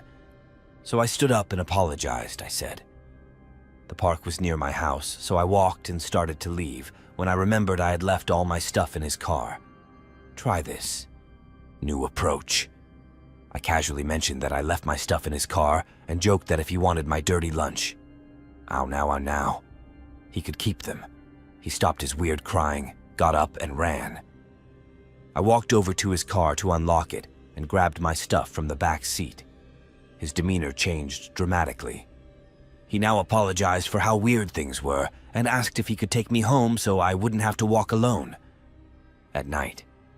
I eventually agreed, but made him drop me a block away from my alley, so he wouldn't see the house I knew and I could get there. But the thing that bothered me the most was this man. Man, it happened after that meeting, and I'll try to keep this part short. So, after that weird night in late August, then it was my last day of work and I moved 2,000 miles across the country. Warner would occasionally write me long messages detailing himself and the missed opportunity. Tafus 192,210 proven. But I never responded to those letters. But now that I wasn't there for him, I didn't feel the need to reassure him. After a few weeks, the messages stopped, and I honestly just forgot about it. February came and I received a text from a former co-worker. "I'm sorry you had to hear about this." The message contained a link to a local news article titled, "Man Died from Stabbing in Riverside Wednesday." When he said that, I assumed the victim was Warner, but when I read the article, there was a picture of him and accusations. Apparently it was her attacker, and actually killed someone. I was so shocked and appalled I couldn't believe it. I knew a person who had killed another person, but then I called a former co-worker to get some more details. It just so happened that shortly after I quit, he was fired for trashing the men's room. He had scattered everything in the bathroom, spilled all the soap, and soiled the entire room. Around the house. Then he lost his apartment, perhaps because some articles about the stabbings portrayed Warner as homeless. I should think so. That's exactly how he ended up. There are a lot of homeless drug users in the aforementioned Riverside, Yat-Katoy-Ri, in abandoned houses. Then I thought it was the man she stabbed, refused to give him anything he wanted. And that's how he reacts to the heat. No, I don't think I made all the smart decisions when I was dealing with Warner. But I'm glad I didn't piss him off. Because he was clearly unstable. He was the worst intern I've never met. It happened about 3 years ago on a dark road near a major intersection in the Great Bay Area, City 1. From 2014 to 2017, I worked at a well-known health food restaurant. I was fortunate to meet and work with wonderful co-workers, some of whom became my best and closest friends. Oh, fact. One of my best friends at the time, and to this day, Kev is one of the nicest. He is the most incredibly generous, sincere, and caring person I have ever met. Warm and welcoming with almost everyone, but sometimes without boundaries. In fact, as I write this story, I am 20 years old and have a calf like a 20-year-old man. Kevin. I had a weekly ritual. After work, I'd drive around town and just talk, sometimes about our problems, sometimes about what happened. It was okay, but it was therapeutic. There was always something to look forward to. One night we invited our friend Ben over. His department was always recruiting. His department always showed up 45 minutes later than the rest of us. So Kevin and I decided we should take a little drive around the neighborhood. You wait for Ben to get out of the cab that was also driving that night. So we turned around and I went back to the store to pick up Ben and go back to the store. We had to turn around at a 4-lane intersection. To the intersection, but we have to take a dark but short road. There are no streetlights here. Somehow I don't know why. The intersection, it's well lit, but both sides are always filled with shopping centers and plazas. According to Google Maps, the distance from the dark part of the road to the well-lit and always busy main intersection is exactly 302 feet. Never a busy intersection. As we drive through the dark area, a cab suddenly interrupts me and says, "Oh, did you see that guy waving at me? He's slowing down." I look back at the car. "No, what are you talking about?" I'm saying, "He's telling you." I didn't see anyone in black dresses waving at us. I look back and I see that I have bad eyesight. Darkness. So no, I don't see that. As I say this, Kev pulls into an empty parking lot. After parking the car in the dark driveway, he climbs into the back seat and takes off his coat and other things. The seat obviously leaves room for this man's, calves. No, it doesn't. When you get in this car, you'll know, and then he tells me if they need someone. But I interrupt and say no, there's nobody there, and if there was, they could walk to the crossroads. They could be at a crossroads. Then no. Later he agrees, but insists we continue the tour. Close for inspection. I reluctantly agree, but realize I still have no choice. So we return, and sure enough, we see the girl. My age, early 20s. I stand alone, dressed in black, hooded. He looks sad, and it looks like she's crying. Perhaps the hat is rolling down the passenger side. The window, my window. About halfway through, and I rewind it another quarter. And I ask. There's nothing wrong with him. He immediately seems suspicious to me and me to him. He has a terrible feeling, he says, covering his face with his hands. That's 4. The boys saw my bag. My wallet was in there, and I've lost literally everything. And I don't have my cell phone. The weird thing is, she wasn't actually crying. He said those words and seemed to sigh, but she wasn't crying, in the indicated. Okay. Well, let's call the police. Why don't you come into this world? The lighted square is at the main intersection, and you and I are waiting for the police. He says emphatically, no, that won't help me. I already called the police an hour ago, and that's when I started to get worried. He just said he didn't have a cell phone. And after he stood in the dark for an hour, I told him, I was thinking about you. You don't have a phone, and he said, yeah, but he's just dead. It all happened. Brief description. And before I could really realize what had happened, Cav told her to get in the car so we could help, I say. Come to the square, the intersection, and we'll help you. But Cav opens the door and says, no, don't worry. We'll take you there. The girl puts her hand in the front pocket of her sweatshirt and gets in the car. And now I'm furious. Absolutely furious. And usually the girl is acting really weird.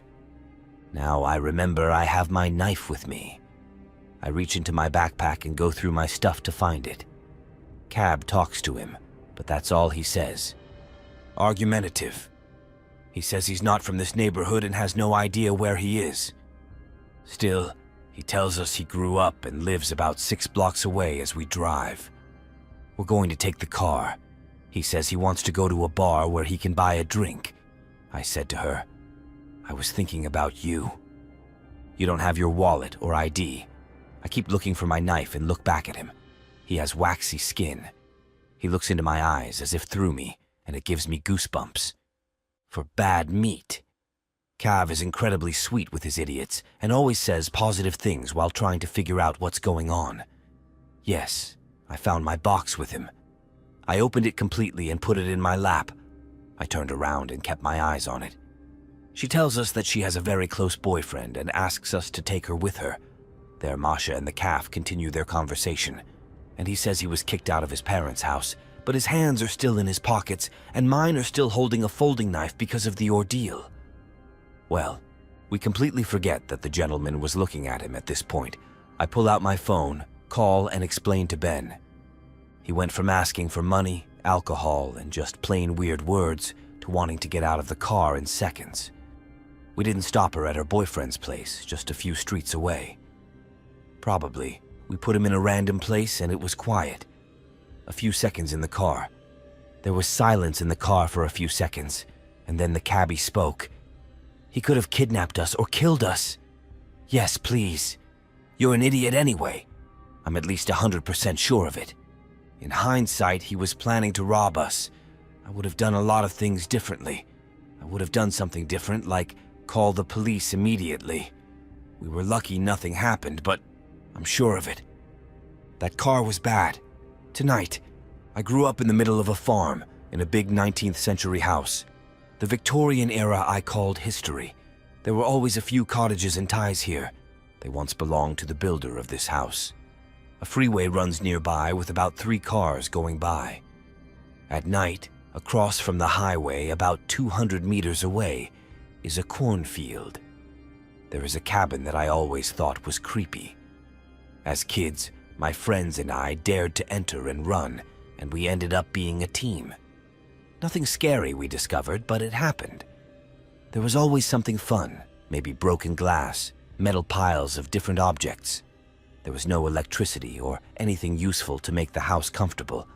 That's how the years go by, and having a cabin becomes part of my daily life. But then one night while watching TV, I noticed that there was a constant light burning outside the window. At first, I was even startled. I was a little scared. I figured that only passing cars started driving more often than usual. The hour expired. An hour goes by, midnight approaches, and the light doesn't go out. Now I know for sure. I'm sure the sound is coming from outside. My family is already asleep, and like a coward, I must. 16-year-old kid. I needed confirmation, but I felt bad that no one wanted to go out and check. Finally, I went alone. I got a pocket knife and flashlights. It was the best I could come up with in my anxious thoughts, and I rushed into the night as I was supposed to do on the freeway. Website. The lights went out and I almost choked, but I had to find out what the hell was going on in there.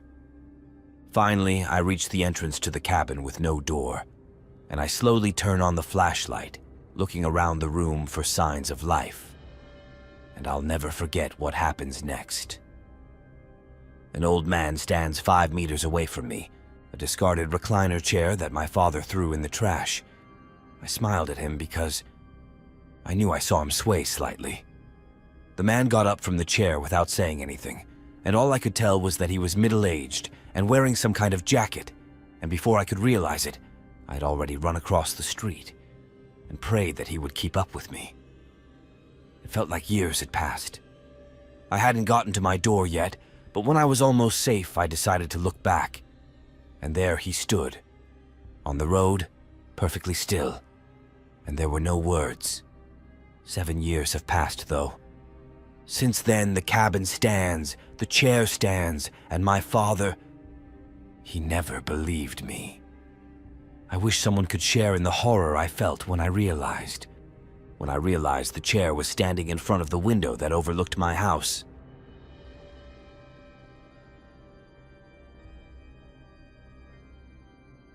This was when I was still living in St. Louis and then moved to Chicago. 2016 was a wild year for me. I came out of my shell and started to find myself. I was getting more and more comfortable. I started meeting men online because I was sociophobic and it was hard for me. One night I got a message from a seemingly normal man. He was very kind, very funny. I could carry on a conversation and she didn't seem so bad, so I was interested.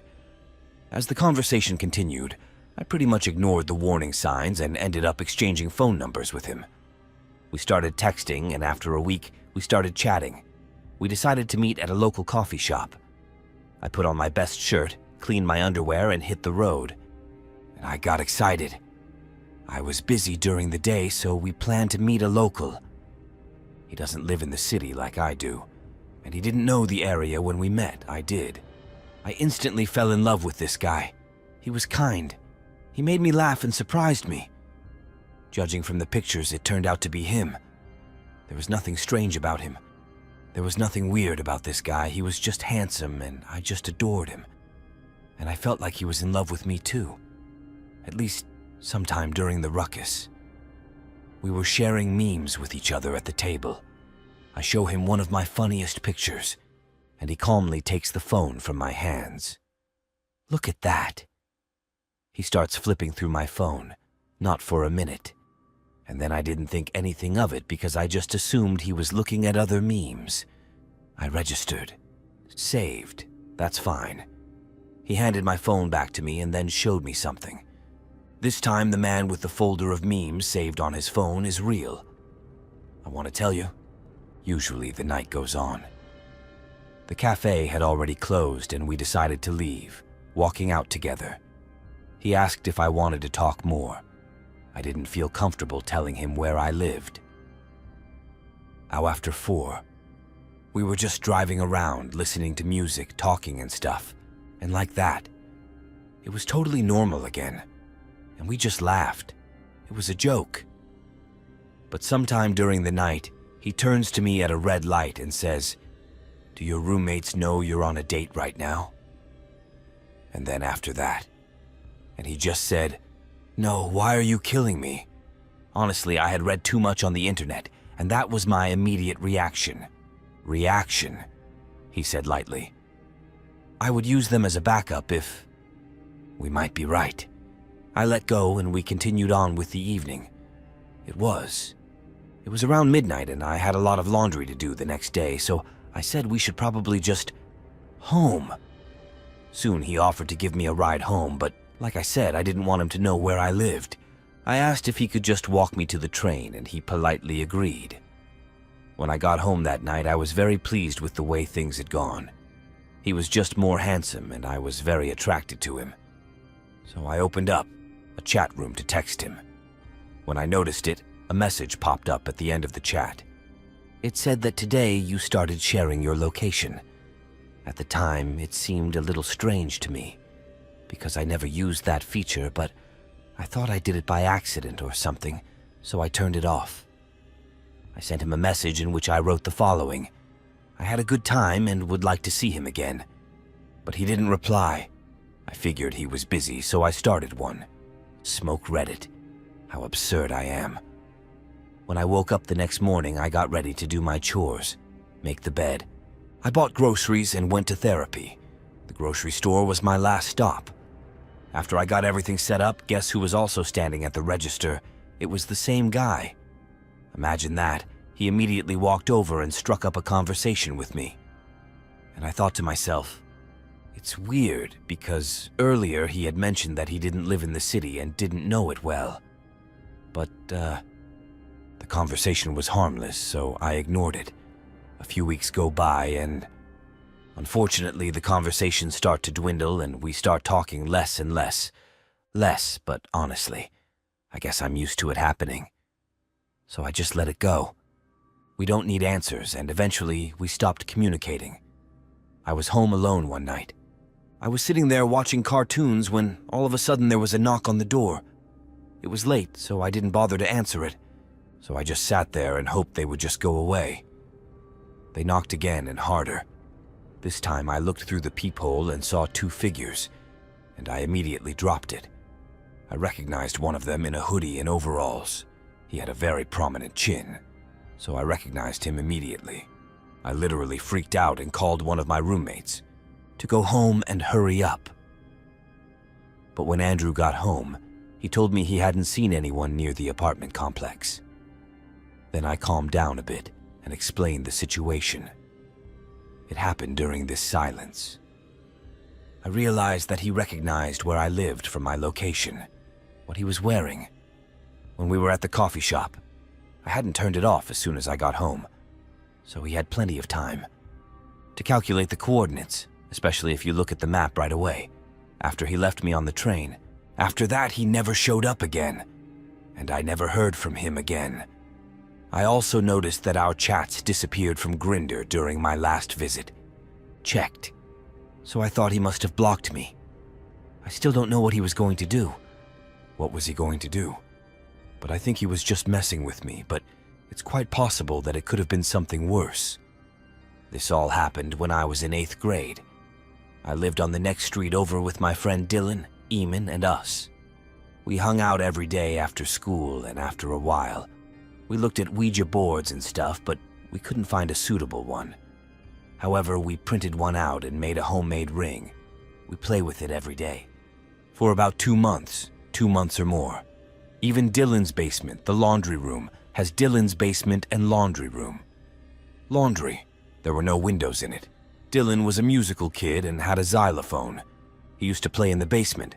I remember him telling me how to play, him and the son playing with it. So that was it. We went to the basement that day and I put this song on the xylophone because I thought I was hot. He did. Then I put the mallets on the xylophone and we went to the bathroom to play with the Ouija board. The Ouija board, though we've been playing with it for months. As I mentioned, we also met a spirit here. He hated to talk about how he died and usually just didn't want to. Nan must have been curious about me. The earring sight was developing so quickly and naturally that I was already convinced. But of course, I wanted more. One day, when the boys were playing with it for the last time, I asked the spirit for a sign. Yes, I know it's dangerous and somewhat against the rules, but the spirit agreed. So I asked what we should watch out for, and he did. He sold me a door, there was a tie on the doorknob, and we waited about 5 minutes. 5 minutes, and then things flowed back and forth. For a moment, the guys were confused because there was no air duct in the basement laundry room. I thought there were quite a few, though. Plenty, nothing, and certainly not enough to convince me. Yeah, that's why I looked for another brand again. I know it's a stupid thing to do. When I asked as the spirit commanded, I asked again what I should look for, and he told me to listen to us. We sat like that for another 5 or 10 minutes, almost nothing happening, and suddenly he started playing on the ladder of one of the xylophone keys. We leave the laundry room and find both xylophones. The axes of the mallet are between the keys of the xylophone. They are just standing straight up. After that, nothing happened because the boys stopped playing. And to be honest, I couldn't get it to work at home, but... Anyway, I hope you enjoyed this story. So I don't know how to start, but I thought I'd share this. For help. Please help because I'm afraid to ask anyone. I know I am personally 24 years old. I work in logging camps in northern Minnesota, also among other jobs. But recently yours. Yesterday. Actually, thanks to the opening of bow hunting season. Yes, I spend time out of the woods. I live in a pretty big country, Eloy, Minnesota, but there are a few towns with populations over 2,500. These are the far north and a neighbor. The landscape in between is far and small, indeed, compared to the rest of Minnesota, and that ties into my story. Here's what's going on. I start by hiking to my temporary campground, which is about 3 miles from my home in the national forest, right next to my site. It was morning, and the sun was barely up. It came out. I looked into the woods and noticed something very strange. It was a white-tailed deer, probably 40 yards of wood so thick I could only see a carcass, neck. And that's what confused me the most. It was dull gray with dry fur. Matt's fur was stuck to his bony body. Looked like a piece of road crane. I stopped and reached for the backpack hanging on my left side, into the binoculars for a closer look, and then I felt like looking back. For some reason, I felt my butt shake. It felt like a slight vibration. Or I felt a cold sweat on my body, and I looked back. I saw a deer turning toward me. It was also taller than usual, but physically he looked incompetent, if that makes sense. Now I saw him too. Head and antlers, and worst of all, Sai. His eyes, even in the distance that I could see, were only milky white, completely different from the brown or black of a normal deep head. The legs were really disproportionately large, with a protruding chin. The horns were just very unusual. Instead, a new, fresh transition from velvet to horns. They were cloudy, a green, almost rotten flavor. I don't know how to explain the feelings I experienced. I experience things I can't explain. I've seen my dearest people draw within a meter of me. But this. When I felt real fear, I looked into my eyes. Wait a moment. Maximus blinked, and then the thing just disappeared. Like I was almost deluded or something. I still had an overwhelming need to run, and I did. I finally did it, and realized as soon as I got down with Ho, as soon as I got down with my gear. Normal sounds. The forest. They just weren't there. The birds weren't there. They weren't. Squirrels squeak. There wasn't even any grass. So the whole forest was empty. Dead, shut up. And all of this happened yesterday morning, and today I just refused to leave the house. Whether it was my imagination or something else, I couldn't sleep, and I had a weird feeling. I had a strange feeling that I was being watched all night, and I'm hoping that you can help me because I need answers. So the next night comes. It's about 9 p.m. and I'm feeding the animals at a small farm. Oma. As it got dark, I felt a shivering sensation, and that strange feeling of being watched again. I tried to let the dogs out so they could run around and go to the bathroom, but both of my dogs, a pit bull terrier and a German shepherd, refused to leave. They just refused to leave. Every time I tried to call them, they just ran the other way. They're home. I can't help but think there's something really going on here. I'm not trying to argue or start a debate or anything. Myself in this region. A friend is coming over tonight and he wants to. Say that again. Everyone's opinion is very important to me, if that's the case. Okay, I had a good talk with my friend last night and I finally relaxed a little bit. I was finally able to relax a little bit. I fell asleep thinking that it all makes sense. The answer to that question is that maybe I'm just overreacting.